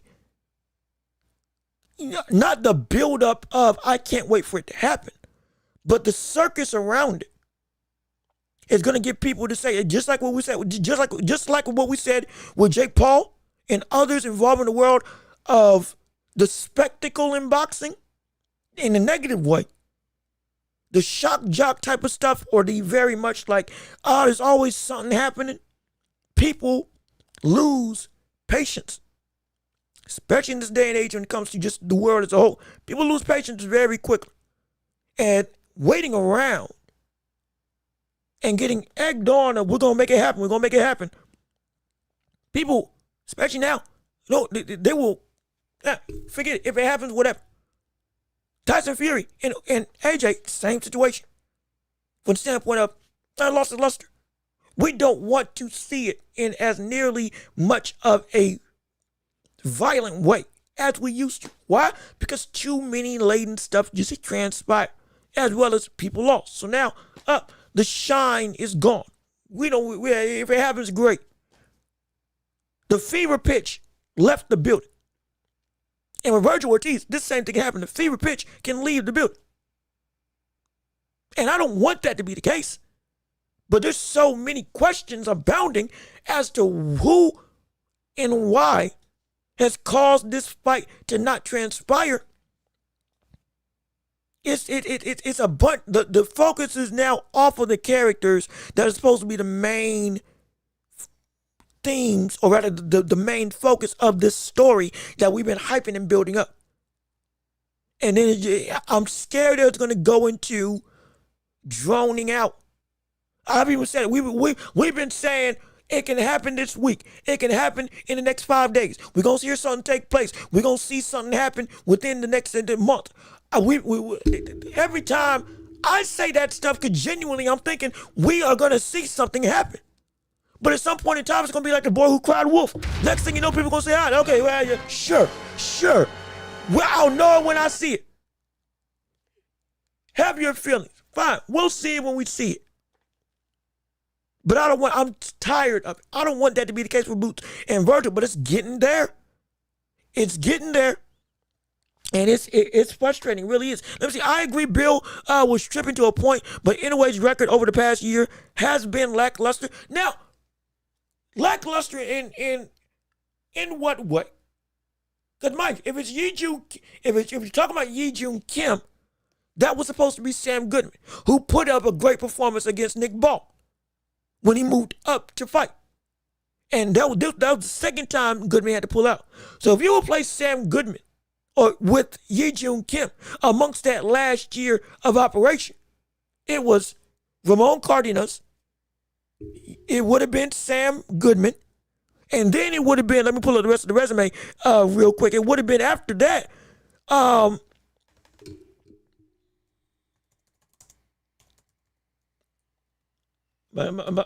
looking up the tenure, because he fought 4 times last year. Ahmad Ali, that was the third fight, and then Picasso. Yeah, it was Yi Jun Kim, Roman Cardenas, Ahmad Ali, David Picasso. If you replace Yi Jun Kim with Sam Goodman, that's a great last year. That's a phenomenal last year. Cardenas, who's turned into a real killer. Ahmad Ali, who was seen consistently as one of the biggest threats, and people were accusing in a way of ducking him. David Picasso, who was built like Junto Nakatani. What was he? 32-1, I think. 32-1, or potentially might have been 32-0 at that point in time. That Inoue had fought against him, though he was ranked lower in the rankings of the sanctioning bodies. Still ranked nonetheless, and was a good fighter. You replace that first fight of Ken versus Sam Goodman, who gave Nick Ball a great fight. In that point in time, had been a real consistent threat, was ranked, I believe, top 3 at one point in time amongst a majority of the sanctioning bodies in reference to the different weights, the different belts. I wouldn't say that was I don't think that was a lackluster year. I think that was a pretty stiff year of competition. I think it was. That very essence of competition helped me put him above Usyk as number 1 in the world because of the consistency as well as the density of competition that we were seeing him fight, especially after Yi Jun Kim.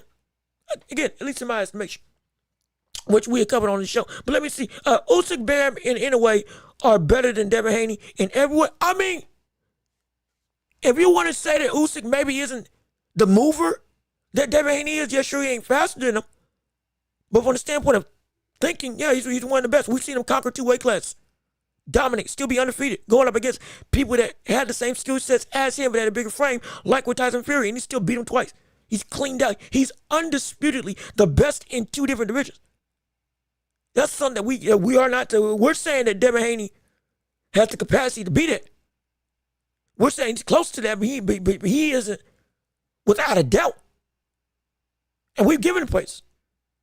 But as a whole, yeah, I think Usyk is a better fighter. I definitely feel that Bam Rodriguez is a better fighter. Devin Haney, yes, is an insane technical aficionado. But that does not mean that you are a better fighter than others, though it puts you near the top of the list. And he's incredible. But I just feel that they're better. Again, that's why I have them top 3. Shakur at 4. Benavidez at 5. Bivol better be at 6 and 7. Devin Haney 8th. That's around that threshold. Nakatani 9th. Especially because that win against Hernandez, especially with how much he struggled, that bumped him down. And then Canelo at 10th because Canelo lost to Terrence Crawford. But he still belongs in that conversation. T.O. got bounced out because of the loss that he had and the volatility of said loss against Lights and Shakur Stevenson. But that's roughly my ranking. But it's not negative. But yeah, I don't think anybody would be feasibly against you saying, yeah, he's a better fighter. In terms of those 3 or those 4. Shakur is closer to the likes of Inoue, Bam, and Usyk than Devin Haney. And I say that without, this not disrespect, it's just the ability. Devin Haney's more accomplished. Absolutely. But Shakur, especially with the way he's moving right now, has got the makings to go and match those accomplishments very quickly in even more dominant fashion. Because he is, to me, he's a better fighter. As all the other 4 that I named previously. But again, that's my opinion. I want to hear your thoughts, absolutely. But that's my opinion. Let me see. Now, Devin Haney has excellent jab and great distance control. He does, absolutely. And he's strong and good at not letting you do what you want to do. He absolutely is. This is not detracting from his ability. It's just me seeing as those others are better. Those others can do what Devin Haney does and then do stuff that Devin Haney can't do. They can be better finishers. They can fight. When somebody backs them up, they're better. They are able, when they're pressured, to not only have to rely on the clinch to get them out. They can fight their way and change momentum while being in danger in a way that Devin Haney can't. They are able to be comfortable with pressure and against power in a way that Devin Haney can't. They are able to be better finishers and commit to sticking with the pressure without necessarily having to only rely on I got to box. And they can box better than everybody else in the division, just like with Devin Haney. They have been, and what we've seen, again, with Ryan Garcia on our stream, we understand it's a grain of salt. But even still, when it came time to changing gears, when you are in trouble, we've seen what they've been able to do. Usyk, Bam, and Inoue. and turn the fight completely around in your favor. People use the fight with Ryan Garcia, whether fairly or not, they use that fight with Ryan Garcia against Devin Haney as, well, when you needed to turn something around, you just couldn't. You got heart. You didn't quit, but you also couldn't get it done. And there was no way that you could turn the tide with all of your boxing when it wasn't working. And when it can kind of get physical to make a victory, you weren't able to get it done when somebody was able to match you in this regard. They're physical and faster than you. That was, again, whether fair or not, that's what has been used as against Devin Haney for as to why he isn't like those others. Does not mean that he is not elite. Doesn't mean that I'm still saying what I'm saying now. Up until he gets to 154, it's hard for me to see anybody beating him outside of Shakur Stevenson. And maybe Keyshawn Davis. But again, that's a maybe because we don't even know that fight's going to happen. And Keyshawn at 147 could look completely different. He just now got back to a threshold of everybody is back confident in him again. But we don't know. We don't have to find out and wait. But potentially barring two names, one name guaranteed in Shakur Stevenson. Nobody else touches Devin Haney most likely at 147 or at 140. Most likely. Not until 154 does he get a real test. That is a testament to his caliber of greatness. But that just still doesn't mean that I'm not gonna say that he's better than those other people. I don't think he's better than Devin Haney. I don't think that he's better than David Benavidez. Because I've seen Benavidez against bigger people that have seemingly should have been able to stifle what he was and is as a boxer. He outboxed them at a disadvantage in size and at what was supposed to be a matching advantage in physicality, where you didn't have that as your saving grace as to why people were saying you were so dominant, and he was still able to look the exact same way. And if he looks the exact same way of penultimate destruction that he looked at 168, at 175, now going up to cruiserweight, that's translative greatness and talent that is just, that's definitely too big to ignore. That's definitely too big to ignore. Lord knows if he wins that, who knows where I got to put him now. Again, this is just my thoughts and opinions. But I'm not trying to go against and hate on Devin Haney. This ain't hate. But we understand there are tiers to this level in the game. And when you get up to that tier to be better than them, you don't need to just eclipse them in one avenue. You got to eclipse them in multiple or match them in multiple. And for me, in Devin Haney, I haven't seen that. Though his skills are indeed, again, incredible. I just haven't seen it. And he's still got room to show me all those other attributes and still add on accolades. That is just, hey, it's too big to ignore. Like I said, beating Brian Norman, especially the way that he did, that was too big to ignore. That put him back on the list for me. And for a lot of people, when they had him taken off, it was like, he shot good after Ryan Garcia because of how he looked against Jose Ramirez. Jose Ramirez, that very win, took him off the pound for pound for a whole bunch of people because they were like, I can't trust you. You don't look nearly as this ain't the Devin Haney that we thought was supposed to be still dominant, still technically confident, still moving and boxing like an aficionado. He was fighting scared. That's what the perception was. And so that's why people did what they did with their rankings. And when he won, put him back on, myself included. And I want to see him succeed. I want to see him be in contention for those names. But at this point in time, I don't see him as he's there. I don't see him as there. But let me see. Do you think they are better than him? Not saying he's actually better. I do think they are better than him.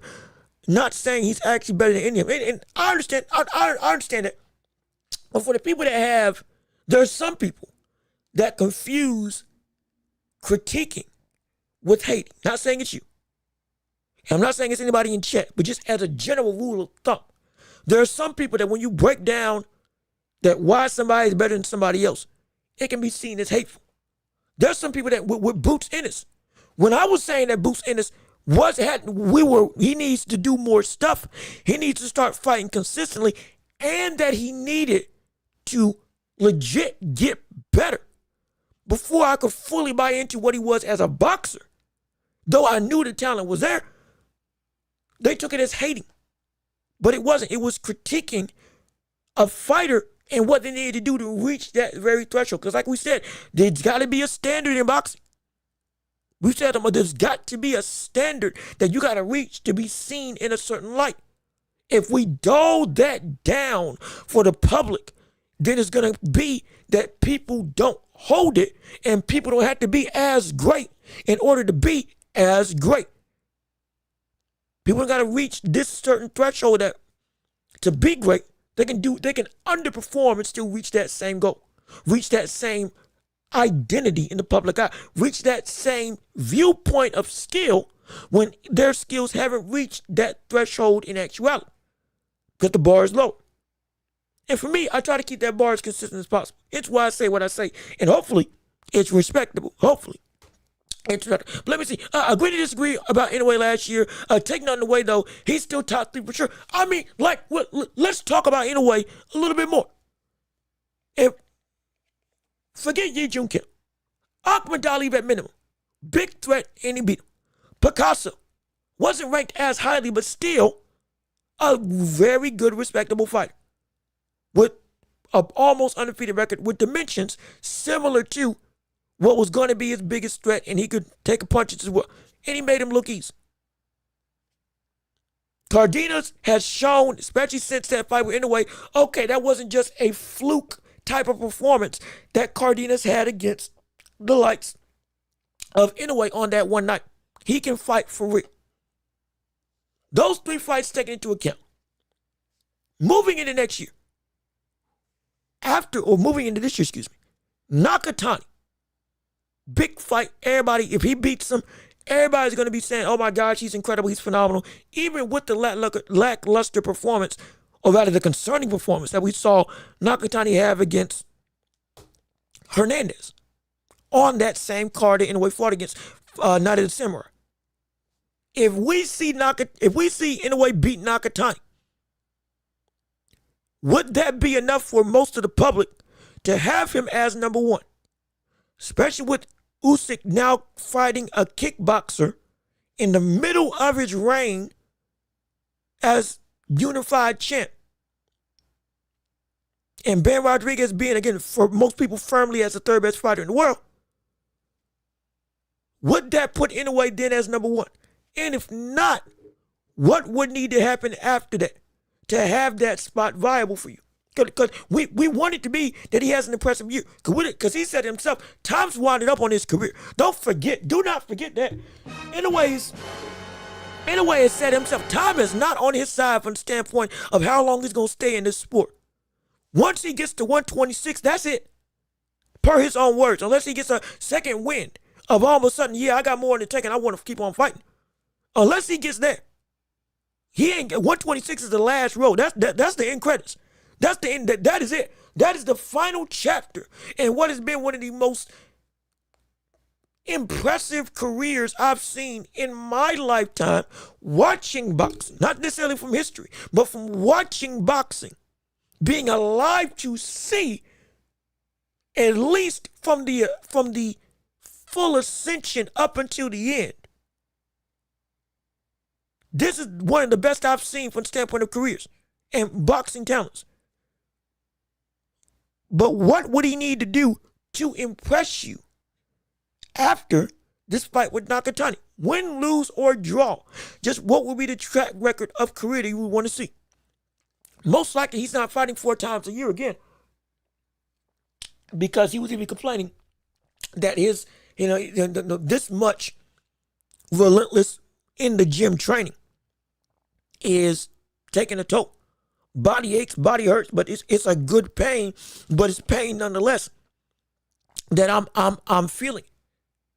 So most likely it won't be 4 fights a year. It might be 3, or maybe the average of boxer's career, which is 2.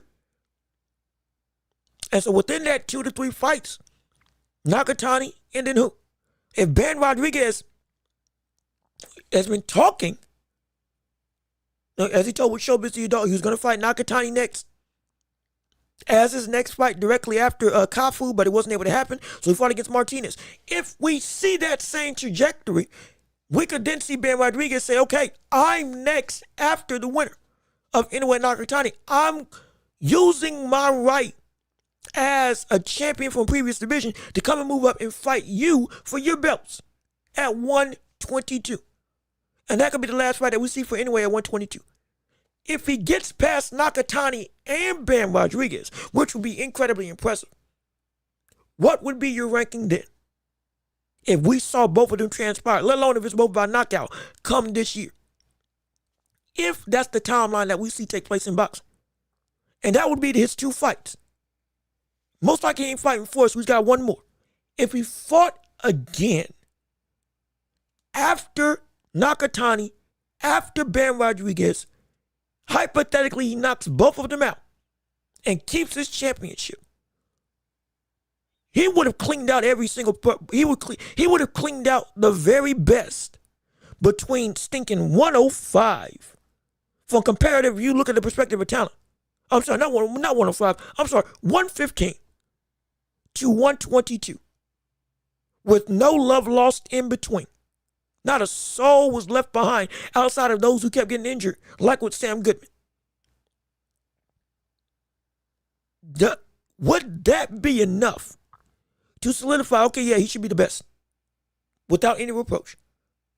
Or would it take him still fighting a champion or anybody within the top 10 at 126 and make his debut at a new weight class for you to have that moniker? Now, for that last fight at 126, if that is indeed the trajectory, I don't know if we're going to see him at 126. Reason being, or at least this year, reason being, building up the weight. That's what, 122, that's 4 pounds. Now, it might not seem like a lot, but it's, like we said, especially for the smaller divisions, it's a significant jump. 126 to 130 made Stephen Fulton look out of shape, overweight, and made him look like he didn't belong in the ring with O'Shaquie Foster. It was a night and day difference, and he couldn't compete with it at all. He should never fight at 130 again. If he fought Neverete, my gosh, I'm scared to see what that would do to him. O'Shaquie Foster was doing just straight up 1s and 2s and busting the brother up. If he fought Neverete or Nunez of all people, good gosh, Lord knows what damage could have been incurred in those types of fights. He don't need to fight at 130 ever again, in my estimation. But that was just with 4 pounds of difference, 126 to 130. In a way, going up from 122 to 126, another 4-pound jump.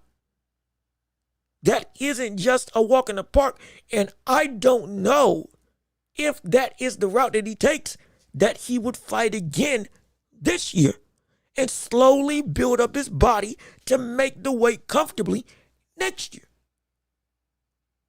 Because it will be a fight in May with Nakatani.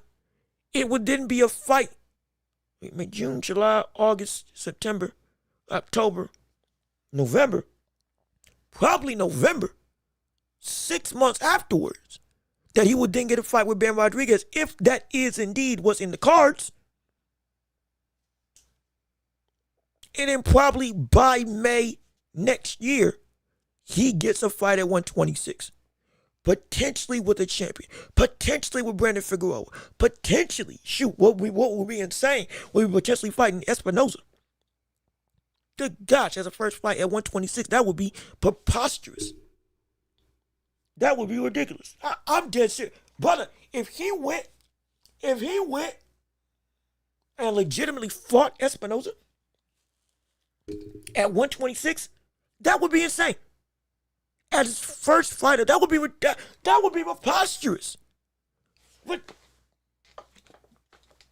that would be ridiculous. Hold on a second. Wait a minute. Is my window open? Hold on a second. Is my window open? Hold on.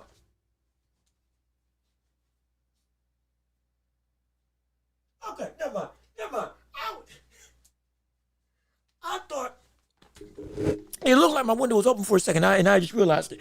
And so, but no, false alarm, false alarm, false alarm. But nonetheless, the question of what can he do within this next 3 years to kind of solidify the notion that, okay, he should be on everybody's account, seen as the best in the land. That would be the best trajectory. That would be in my opinion, that would be the best trajectory. And I could see it. If we could see it. My gosh, if we do. We now, I had a video that kind of helped me pop off a little bit. I ain't known.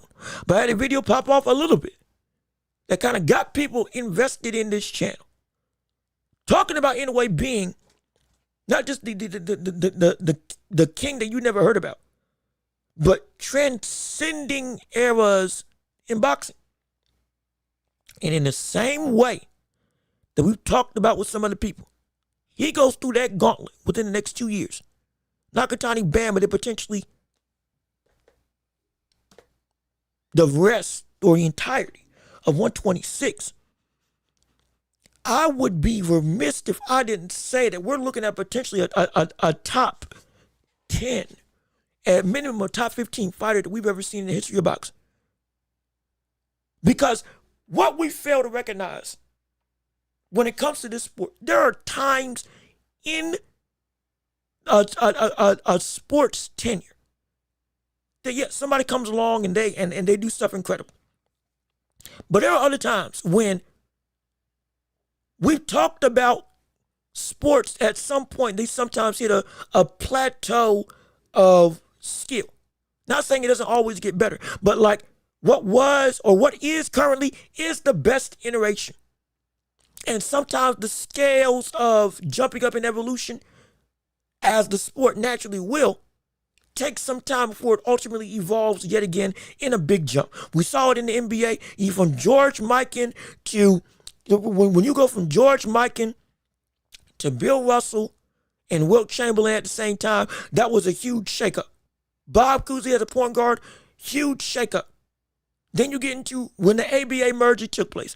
Dr. J over here, Dr. J, George Foreman, David Thompson, even Rick Barry, who played in the ABA, who also transitioned over.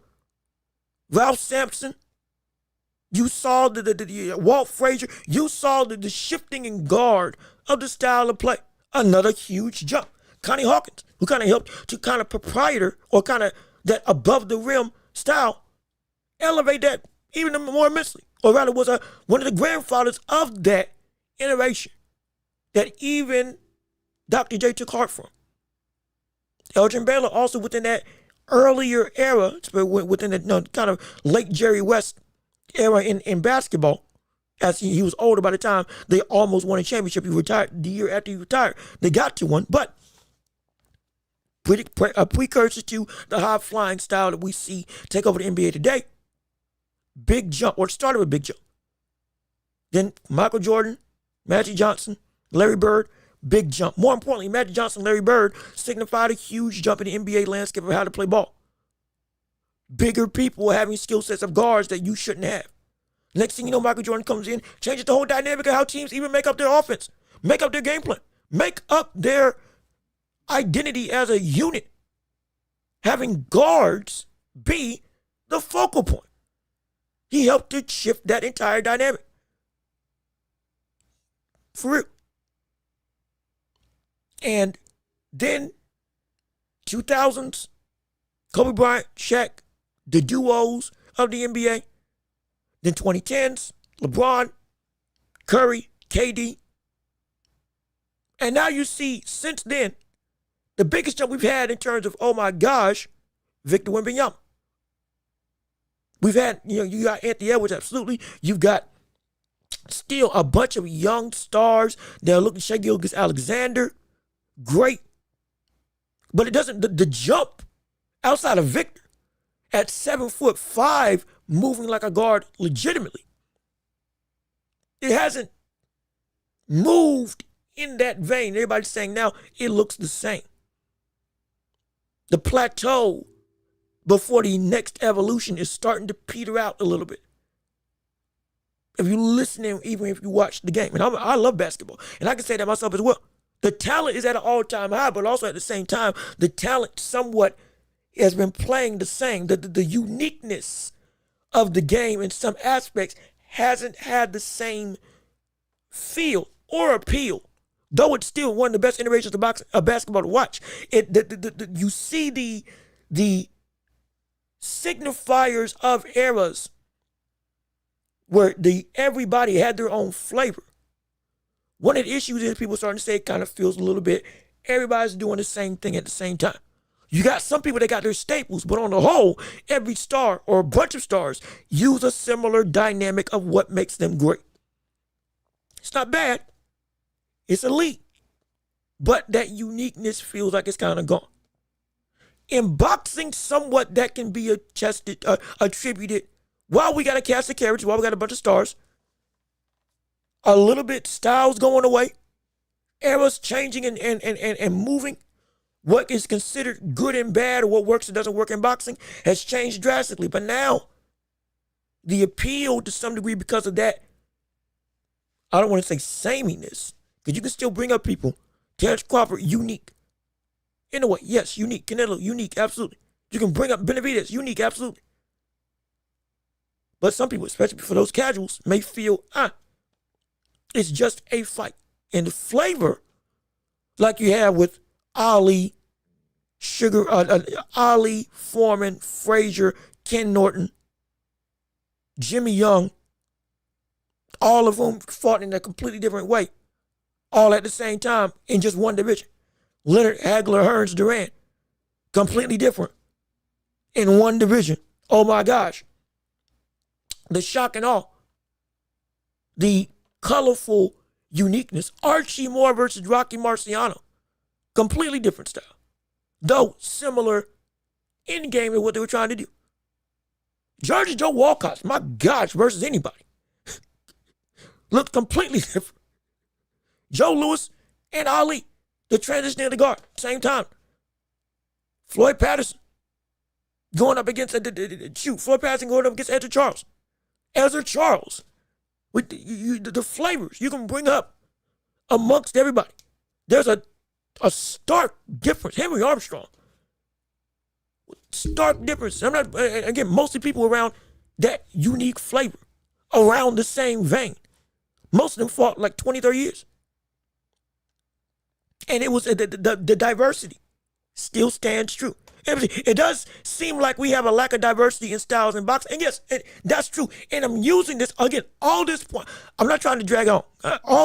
This is necessary to build up this argument for Inoue. Not just trying to show my knowledge or just drag it all and just to kill time. No, I'm not doing it. There's a purpose. All of this for boxing feels like the most efficient way to win. We've gotten to a point in boxing where most people, especially after the Floyd Mayweather era, are operating in the most efficient way to win. You got people like Brian Norman that feel old school. Yes. But that's the very thing. They feel old school. That framework doesn't have the same feeling of this is what can work for the majority of people in the modern day. This ain't what coaches teach as the best way to win in the modern day.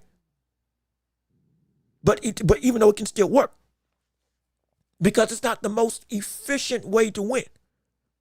More people fight like Shakur Stevenson than people that fight like Terrence Crawford. More people fight like Devin Haney than people that fight like Brian Norman Jr. More people fight like Richard Hitchens than people that fight like David Benavidez. That's just the truth of the matter. Because it's the most efficient, don't get hit. The sweet science is scaled to the science aspect rather than the sweet aspect, because the science aspect made the most money during Floyd's era, and everybody picked up on that and said, that's how I want to mold my career. You have some outliers, but for the most part, that's what happened. And so we're in an era where we're in the most efficient way to win. And in a way is still not just operating in this era and using the principles of this era, but combining that with the principles of old era boxing in a way that has made him a master in both, to the point that everybody's most efficient way is obsolete compared to him.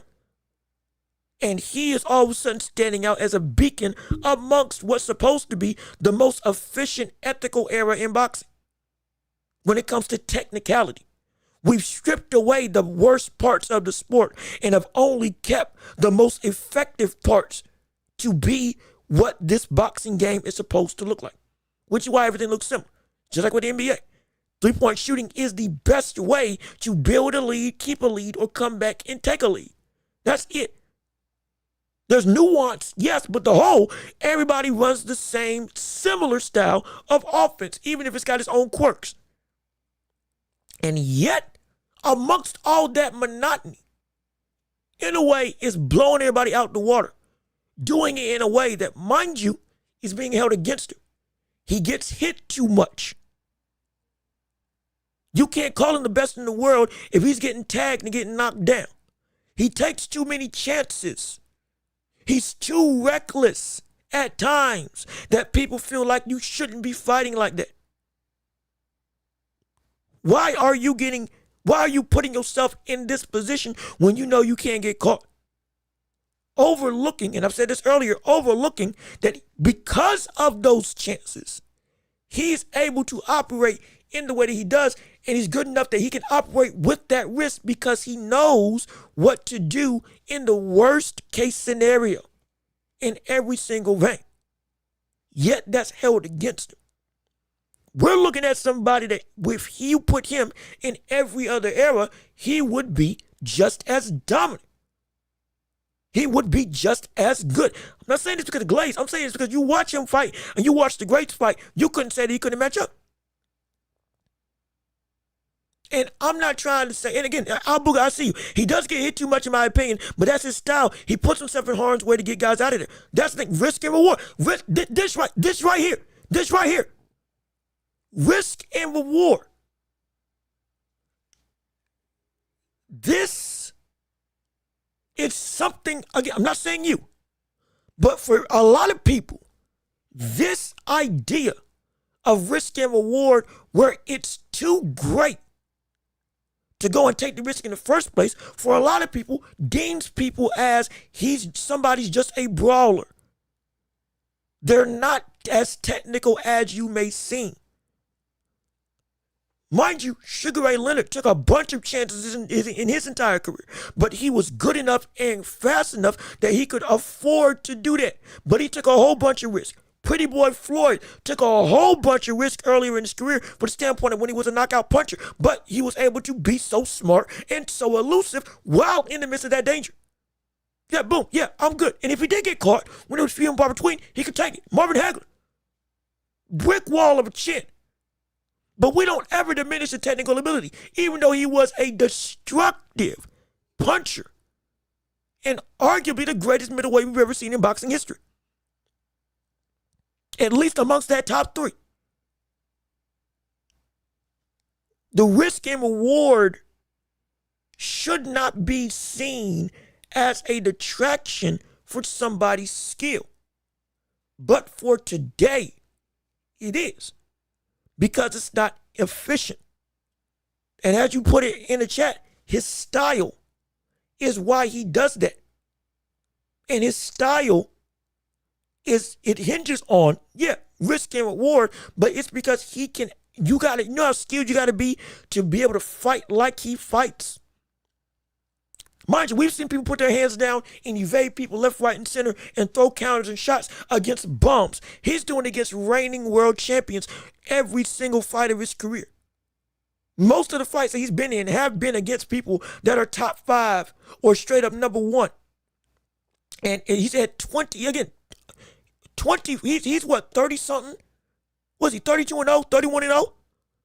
Over 25 of his fights have been championship fights. That's insane.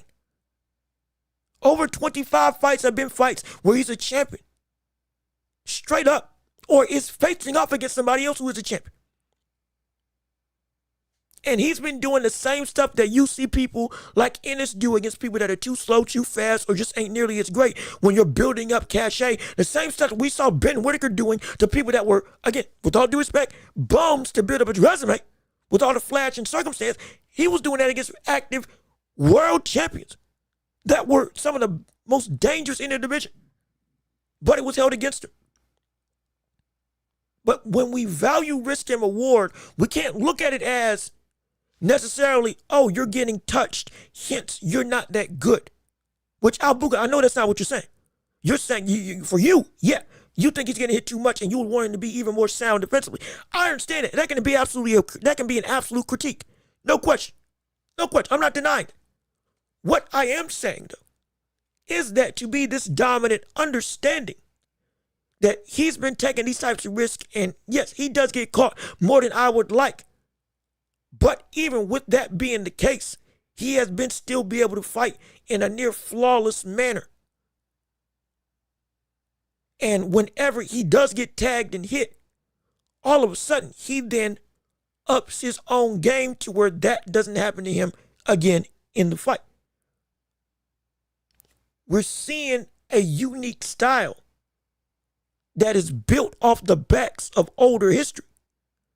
As most of the greatest fighters we've seen, for a lot of people today, would have that same problem about them. Ali puts his hands down too much. He gets caught too much for how he fights. And somebody's going to, and he can't be as great. Why doesn't he just back up and stay out? He's so much faster. Why is he staying in the pocket with these big time punchers? That's what most people would be saying today. You look at Roberto Duran, hands of stone.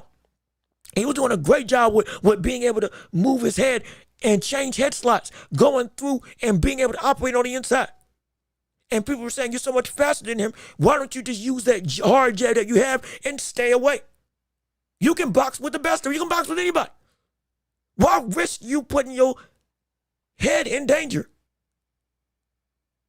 when you know, okay, you don't have to take that type of risk and be this relenting force? Sugar Ray Leonard, you're so much faster than everybody. Why don't you fight like Devin Haney?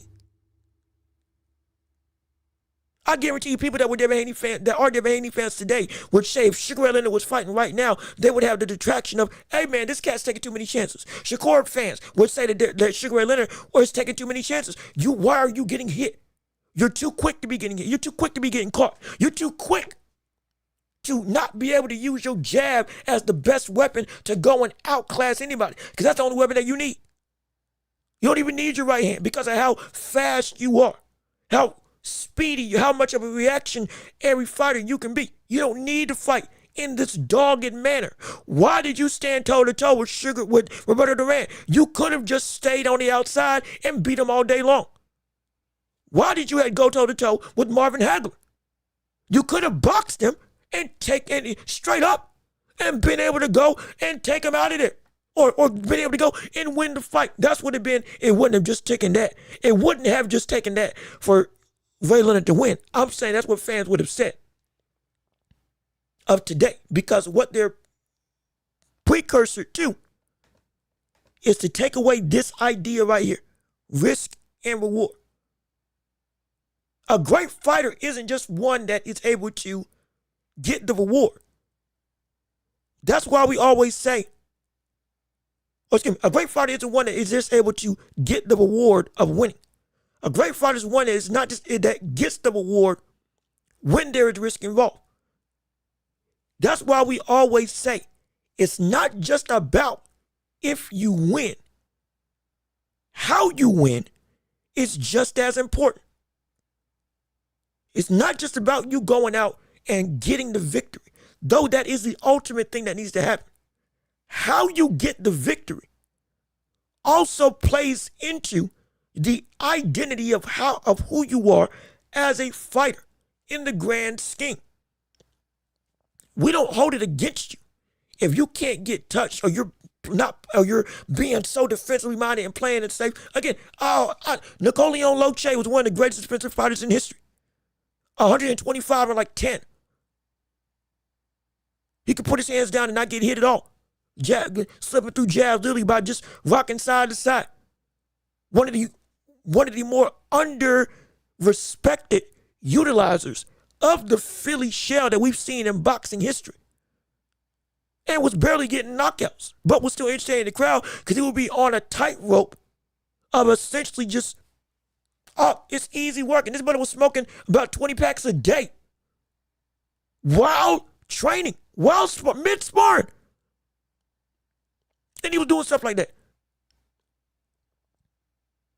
That's not the only way to win, but it is a way to win.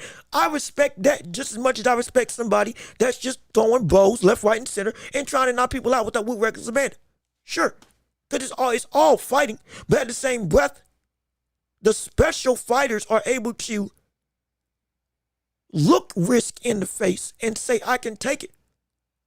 The fact that somebody can say that, yeah, this is danger, and I know I can handle it, is what helps to add to the greatness of somebody else. It doesn't detract from the person that says, I'm going to make sure I don't get any risk involved, because that takes a whole nother skill set entirely, absolutely.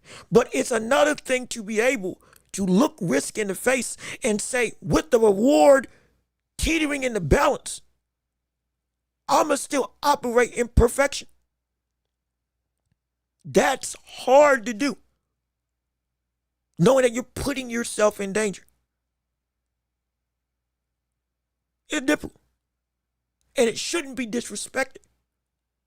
And for Inoue, even with that mindset, it is disrespected because not in the way that Al Booger is putting it, but in the negative connotation of he gets touched, ergo he's not good. That should not be how we view the boxing game. It shouldn't be. Because in the past, the greatest that we have that looked, that not just looked great, but modeled themselves after, or that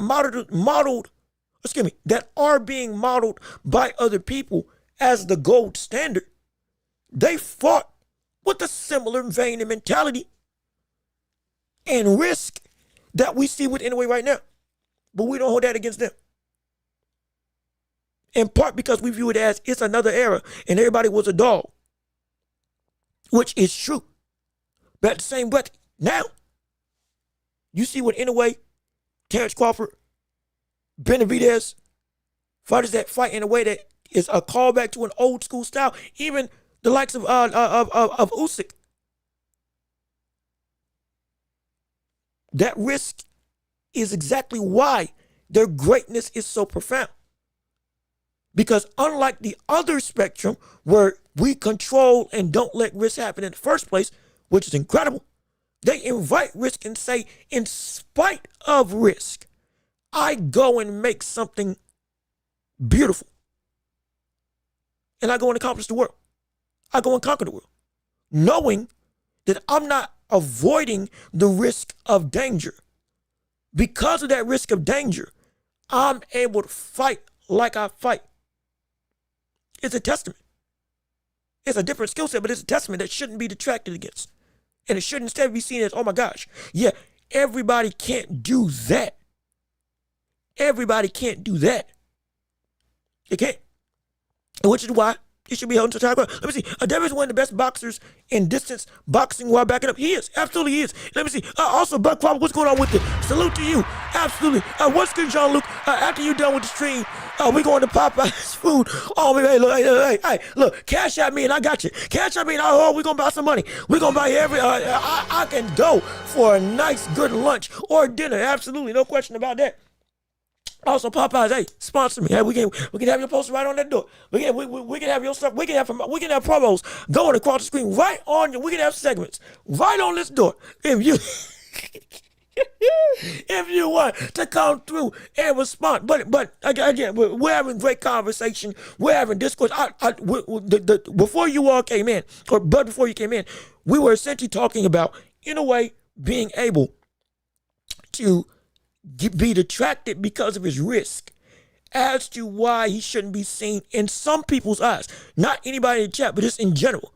How some people like Bill Haney view him as he shouldn't be seen as great. Because look at how much he gets touched or get caught.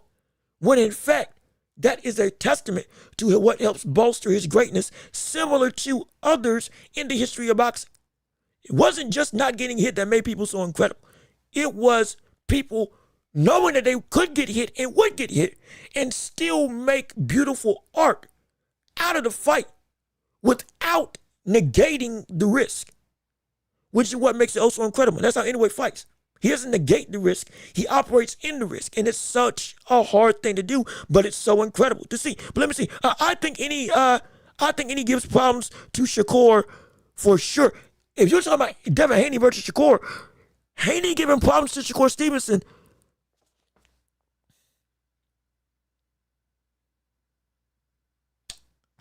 That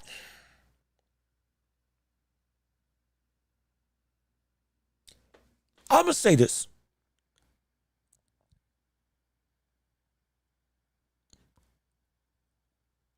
This might be a very surprising thing.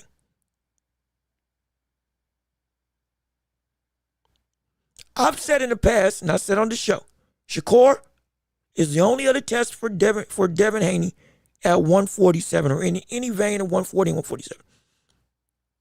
Outside of maybe Keyshawn Davis.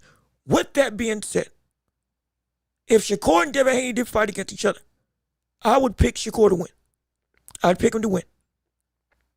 It's not just because it's not because of the size mismatch I'm trying to negate. If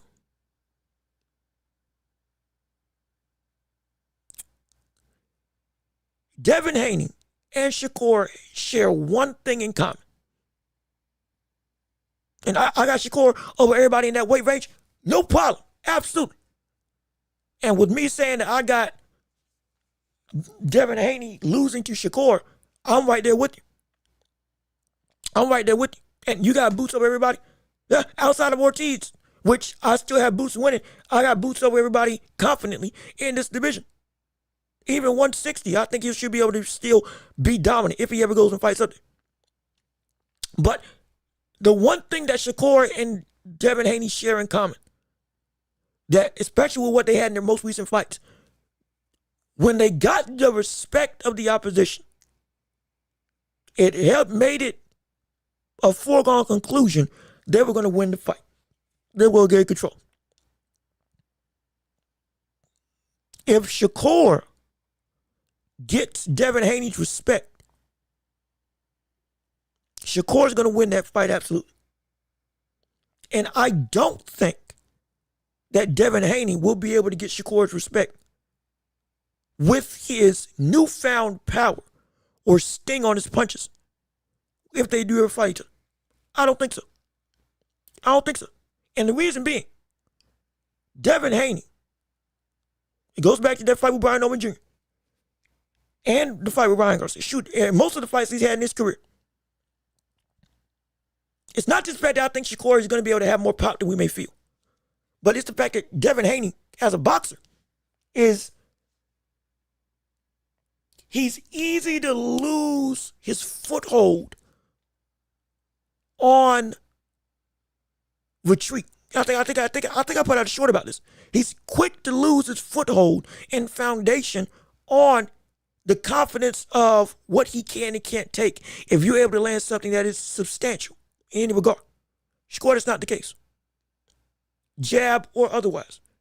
And if Shakur can get around the jab, which I think he can, of Devin Haney, I don't know how else Devin Haney can outbox the likes of Shakur Stevenson. And if he tries to make it a fight, I don't know how we see Devin Haney win that against that type of sniper, both at range and up close. I don't know how we see that. I don't know how we see that. And I don't think he's going to be able to win. I don't think he's going to be able to win. I truly don't think he's going to be able to win. But let me see. Haney experience. Haney already ready to move to 154. He don't want no part of Kirk. At this point, is that confirmed? Hold on, wait a minute. Hold on. Is that confirmed? Wait a second.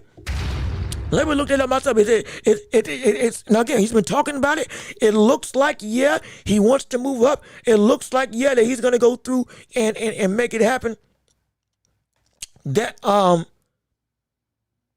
he's looking to move up in the division. Also, yep, if you also we got full blown confirmation now from the Ring Magazine on that Usyk fight. That Usyk is gonna fight go on Twitter right now. We just got fully confirmation 41 minutes ago from ESPN Ringside that he's gonna fight Verhoeven. Wait a minute. This ain't an exhibition fight. Wait a second. This isn't an exhibition fight. This is a real title? I thought Usyk was just taking the title and was gonna fight in a fight. I didn't know this was for the actual WBC title. Oh shoot, that's even, oh gosh, yeah, the public ain't gonna like that. Public ain't gonna like that at all. In fact, I believe the comments right now are like, why is this happening? Why is this transpiring? This is, betting the house on Usyk. You got early fans. This is, people ain't, you got some bots in there, but the majority, especially in the next couple minutes, yes, it's gonna look bad. It's gonna look really. Oh, they got posters and everything. Oh shoot, they really going all out for this. Dang. Yeah, this is live at the Pyramids of Giza. Usyk versus Rico for the World Championship. That is, Yeah, I'm sorry. I didn't know this was for a world title. I apologize at the latent shock right now. Shoot. That is not what I expected from the standpoint of. That threw me off. I'm sorry. That threw me off a little bit. I was not expecting that at all. Oh shoot, hold on. Y'all chatting right now. Let me look at y'all's chats. Cause that is woo! That's golly. I done forgot. I was about to show y'all something. I was about to pull up something in reference to a conversation. That completely threw me off. Wait a minute. Yeah, I was gonna pull up something with Devin Haney and or looking up if Devin Haney was gonna fight at 154, and it was confirmed that he was taking on a fight with Zayas instead of going after still staying at 147 against a unification with Devin Haney. But that, oh shoot, that took me off. That's hilarious. He's giving the title shot to a kickboxer. Another black on the WBC. Yep, it's Money Man Mauricio. That boy Triple M's on deck, man. It's bad. It's bad. And yeah, you would think that Caballero is waiting in the wings. He's waiting in the wings for a title opportunity. He is all encompassing and deserves a shot at the belt. And any of whether it's Wardley's or Usyk's. And it is a shame that he ain't getting it. That sucks. And Ajit, mind you, Ajit was in position to get a title. When we were having conversations about that fight and saying that looks like that's what's going to happen next. Caballero versus Usyk is on deck to be made. Wasn't it the WBC that made it a mandatory? If I remember correctly, it was a raw deal for Ajit. Wasn't it the WBC that announced that Caballero's getting active? Mind you, we covered this 2 years ago. WBC is the one that activates mandatories for people that have an interim title, and they made it so that Usyk had 180 days to make a fight with Caballero to be done for a title. And now, oh gosh, oh Lord, that sucks. That sucks. That's hard. That's terrible. Oh gosh, that's bad. Oh my gosh, that man. Again, for those of you just tuning in, if you didn't know, Usyk's now fighting Rico instead of a kickboxer. Well, again, mind you, he's reigned for over 4,000 days as a champion in kickboxing, but he's not fighting AJ Caballero. He is fighting Rico Verhoeven, defending the WBC championship, and not fighting AJ Caballero, who was supposed to be, I believe, a mandatory. And it's ridiculous. Let me see. Yes, except Benny and Canelo. Yep, except Benny and Canelo. Shake my head again.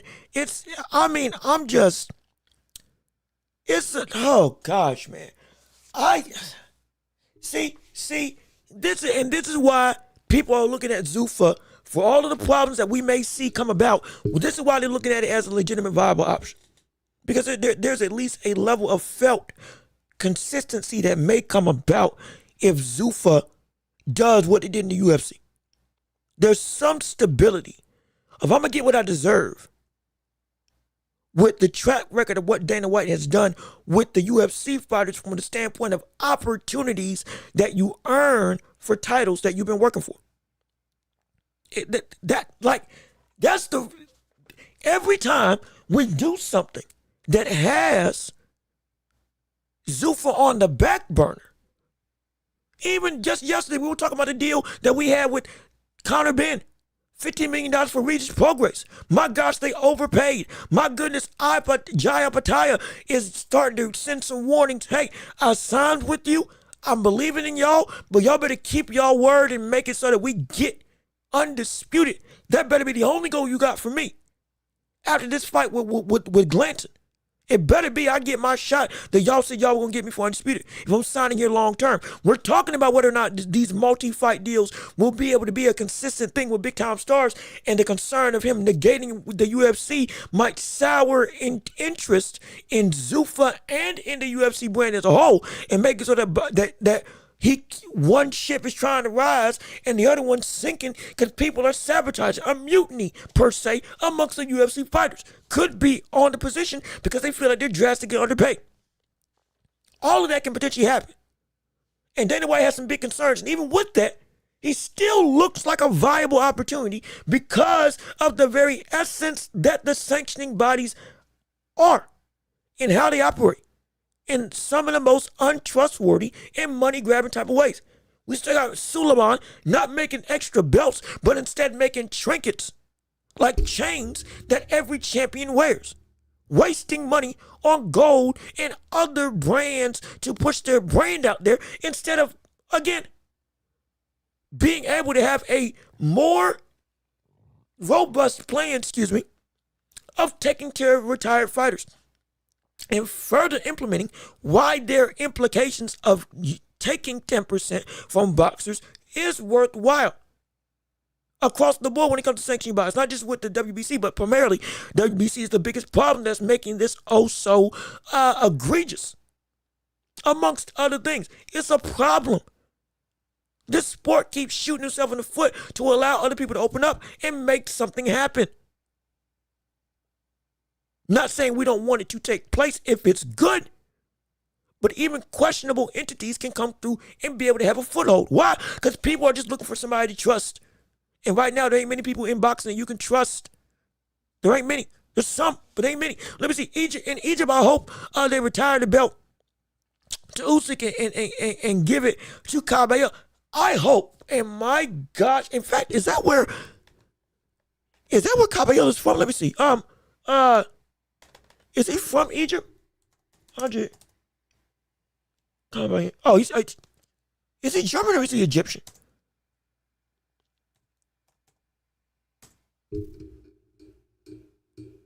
Okay, he's German. He's German. German parents, born in Kurdish district province of Turkey. Okay, so he's not Egyptian. Okay, fine. I don't care. I hope Caballero goes to Egypt.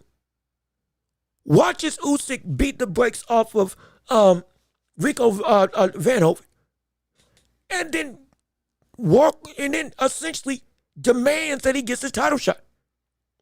Make the fight with me. I deserve what I deserve. I came all across the country to come through. And after you got your one gimme fight, where, yeah, it's not a test, it's just a showcase for you to go and get an easy payday and easy money, which I get because you've been taking hard fights ever since you've been in this division. No issue there. But it should have been me before this, brother, and it better be me after this, brother, or you punking out and you avoiding competition. I don't care if you want undisputed. Guess what? If you want undisputed, you better keep your belts first and foremost, because I want undisputed too, and I want my shot against you before anybody else. Before Fabio Wardley, or before Daniel Dubois, whoever wins that fight. Before the fight with Deontay Wilder, whoever, if he even gets another fight. I'm sorry, even if he beats Derek Chisora, I don't care. I want my fight with you. Give me what I want and what I deserve if you really are supposed to be the best of this era. That's what I would say from Caballero. I'm going straight across the river. And as a joke, straight across the Nile to go and make it happen. And okay, so yeah, we confirmed that Ajit is from Germany. He's not from Egypt, but I want him to go there and make his presence felt. Step his foot in the stand and leave a print for the public to see. I'm about business and I'm about the work. And I want you to step in the ring and show me how great you really are. Show me how great you really are. And give me my deserved opportunity at the belt. Because you yourself said you got 5 fights. This is one of them. Don't forget, after Daniel Dubois, Usyk said he's going to fight until he's 41. He got 5 and said roughly, his manager roughly said, he got about 5 fights left that he can go. This is one of those 5. This is one of those 5 fights. And so at this point on, you got 4 chances to fight Usyk and take his take his record, take his belt, and take his cachet. People ain't gonna want to waste it. Especially they've been holding on to it. I'm telling you, people ain't gonna do. You better make unlike what we saw, even though Justin Parker made some noise. It wasn't enough apparently, because he still didn't get the title shot he deserved. We need to see Ajit and anybody else that's got a position for the title go the Cannon Briggs route and completely go insane from the standpoint of getting the fight made. I'm talking reckless abandon. I'm talking, and thank you, Boxing Pro. Kurdish is the specific ethnicity. We appreciate the validation. Well, I believe I looked it up online. This confirms this as well. Yep, he is Kurdish, fighting from Germany, from Kurdish, and I think of Providence in Turkey was per the bio. But even still, beautiful. We love the ethnicity. We love the multi-ethnic array that boxing has to offer. We need him and everybody else around Ajit to make some insane noise to get a shot at this belt.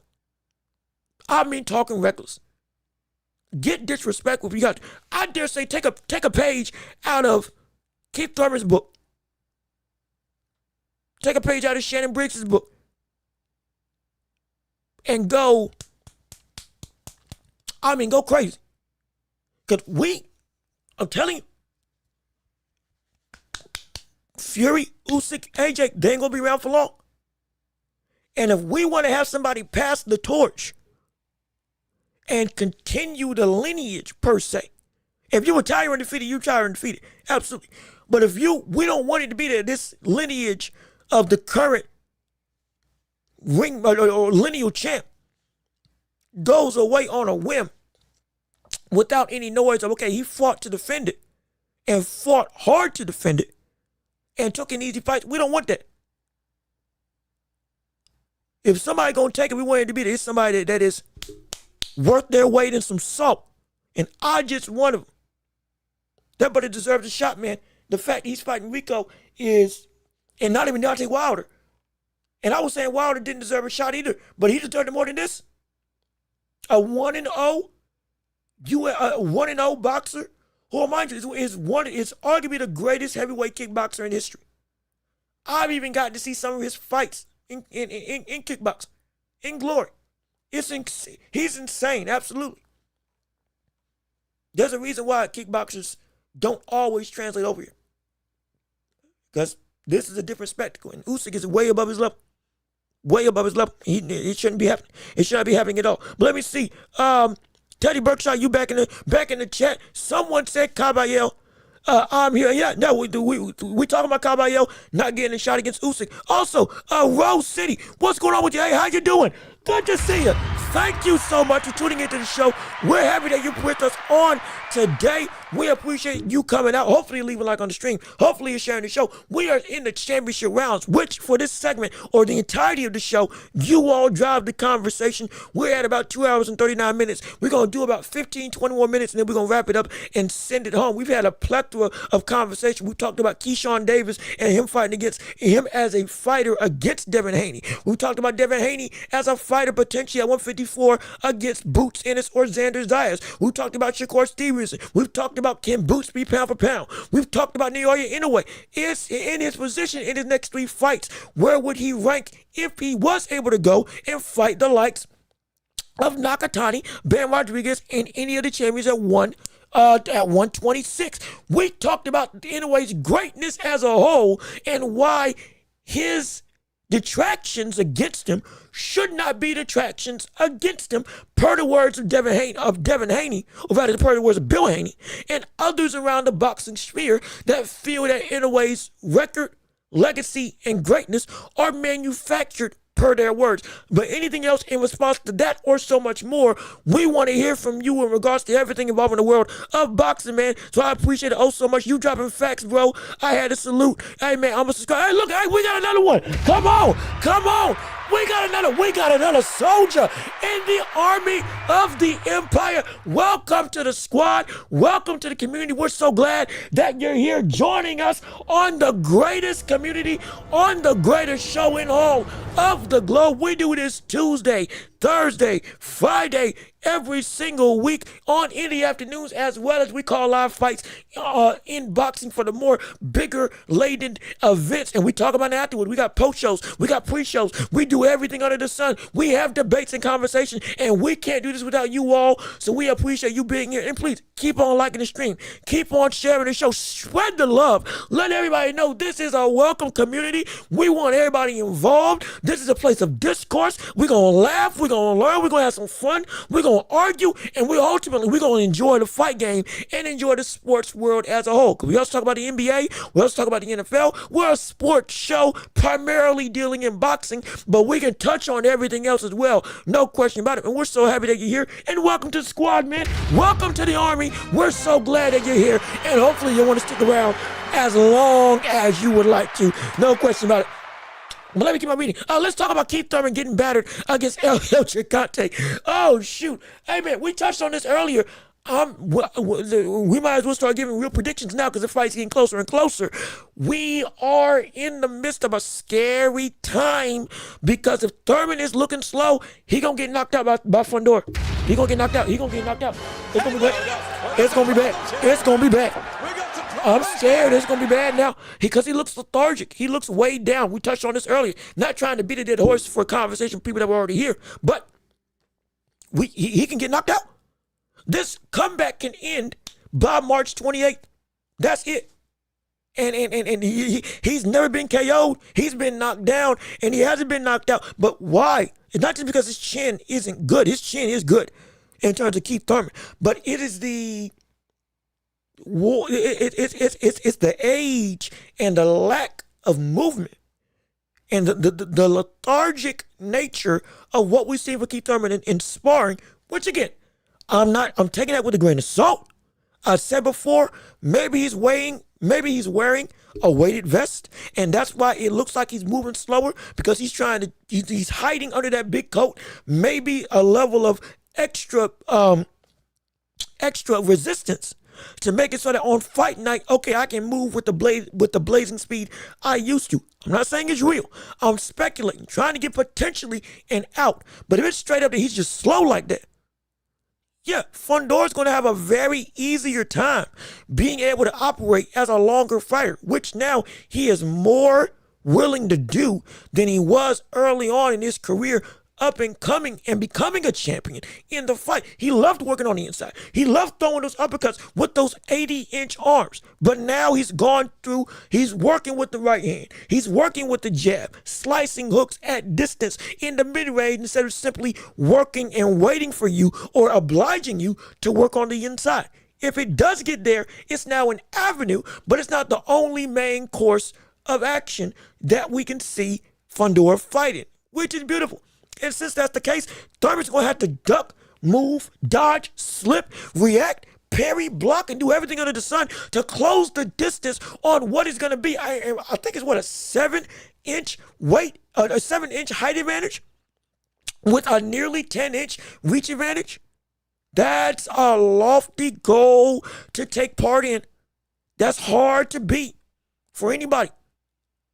And it's a lot of effort to close that gap. And when you think you're safe, you're not. When it comes to Fundora, because he can punch you from across the ring. It's hard. It's terrible.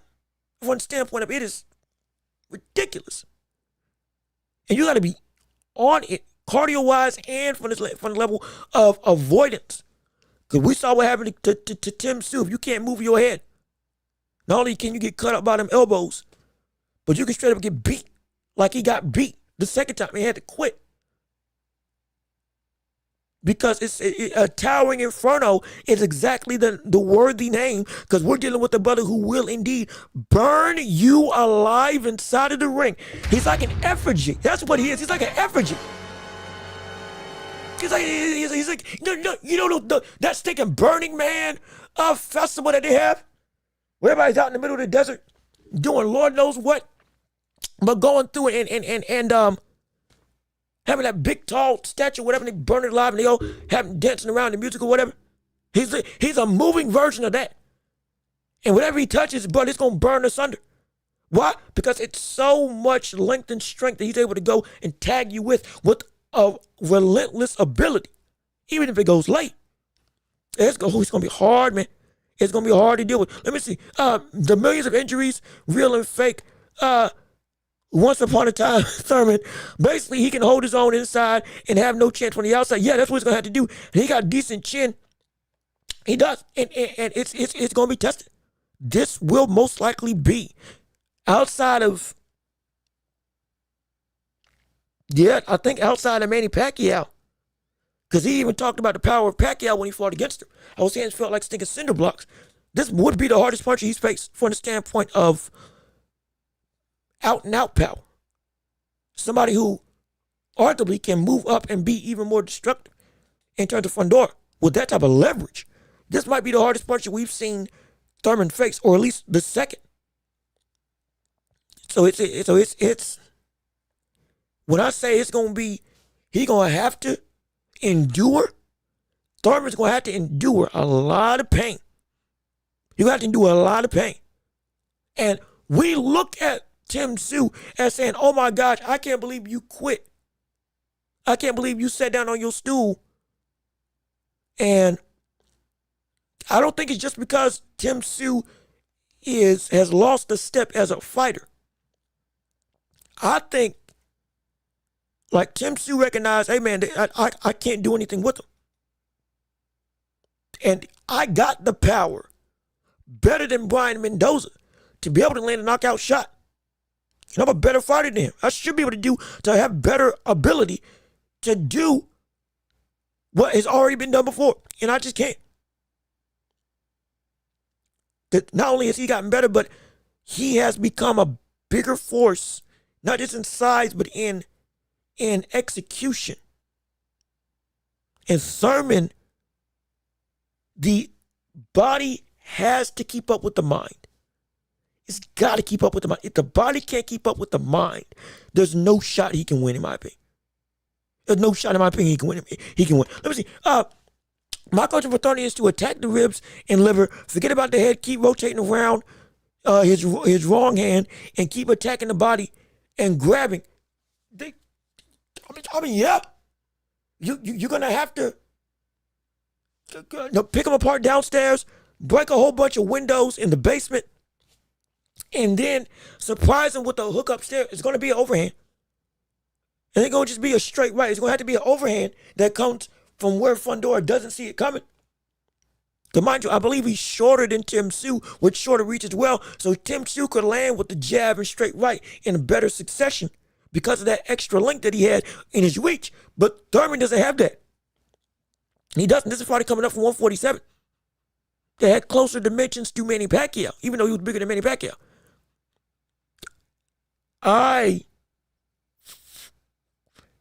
It's going to take a lot. I mean, a relentless work ethic. And mind you, it cannot be just one shots that Thurman throws against Fundora. It's going to have to be that he punches. Remember what we saw with Gary Russell versus Andy Hiroka? Gary Antoine Russell versus Andy Hiroka this past, over the course of this past weekend with Ryan Garcia? It's going to have to be like that. It's going to have to be like that. Because Andy Hiroka was getting beat up to the body for the first 5 rounds of the fight. But before he finally turned it on, got confident in his power, and said, hey, we took boom, boom, boom. We're throwing bows. Turned the fight into a really competitive affair. Turned it into a really competitive affair. I want to see Andy Hiroka fight again. I would love to see a rematch between those two. But that relentless work to the body, the multi-combination punches, is going to have to be that. One shot and dip and go ain't going to be enough to beat Fundora. Unless his speed is back to prime form, it's not going to be enough to beat him. It's not. Because you're liable to still get caught in. Mind you, Fundora's, as much as he is a long fighter, he's quick enough. He's not the fastest in the division, but for his height,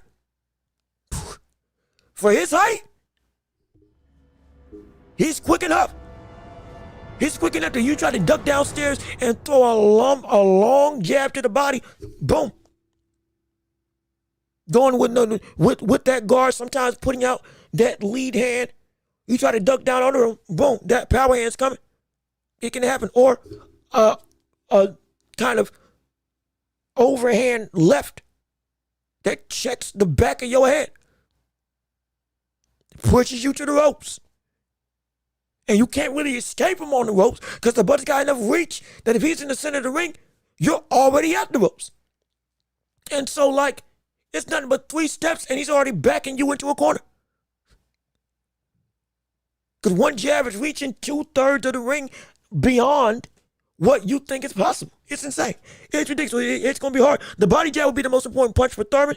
It can be, but he better be careful. Because again, that uppercut, the best punch for Fundora is the uppercut and the right straight. And that uppercut, when people try to duck down, is the biggest reason why he's been able to catch people, pop their head up like a stinking pest dispenser, and chin check them. So Thurman better be careful and better not be so predictable with that shot to the body. That will set the pace and stop him from doing what he wants. Yeah, it's going to help. But like I said, he can't be predictable. Because I have said it time and time again. Fundora is a better fighter than what he was before the Tim Tszyu fight. He's a better fighter. When I say he can pick you apart and burn you alive, I'm not saying that just because we're seeing a man who is just tall and powerful. We're seeing a man who has gotten better, legitimately gotten better. I can't stress it enough. He's gotten better. He has. And it's like, man, if Fundora is not careful, or rather, if Thurman isn't careful, it can be very, very bad. It can be very, very bad. And it's like, boy, whew, I'm scared. I'm legit. I'm gonna give it a buck. I'm scared. I'm a little bit scared because if Thurman ain't got it on him, this can get ugly. Let me see. Thurman had a better chance if he fought on the first date. This lengthy layoff is horrible for his ability. Now, I was thinking the other side of the equation. I thought that this layup was better for Thurman because it gave him more time to be able to hone in and shake the rust off with a longer training camp or a longer time to really get the oil flowing, to have his ability closer to the fight be more refined.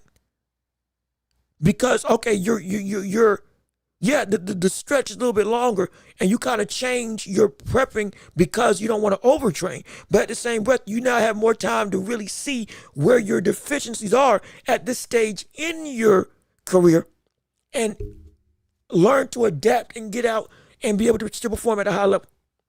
I thought it could help. I thought, but now I'm not so sure. Now I'm not so sure. Let me see. I think Thurman will catch him in the 7th round KO, but he will take lots of punishment beforehand. Whoo. If he's that's the issue. I think that's why I'm saying I think that's why I'm feeling Thurman's gonna lose. Because the amount of punishment he's gonna have to take, that level of tested chin at 154, I don't know really if we will be able to see him be able to flourish and shine like we expect. I don't. Because I don't know if he does get to a point where he's taking the same punishment as Lubin, if he's taking the same punishment as Tim Tszyu. If he gets to the later rounds, like it's gonna be tough. It's gonna be tough. It's gonna be really tough. It's gonna be really, really tough. Because, like I said, the draining weight, coupled with the already seemingly lethargic nature of his current ability, at least for per sparring, per what we see with pad work, it might be too much for him. It might be too much for him, man. I don't know. I don't know. Let me see. Not too many layoffs in too many years. Not his first rodeo with layoffs. And you're right. It's not. It's not. It's not.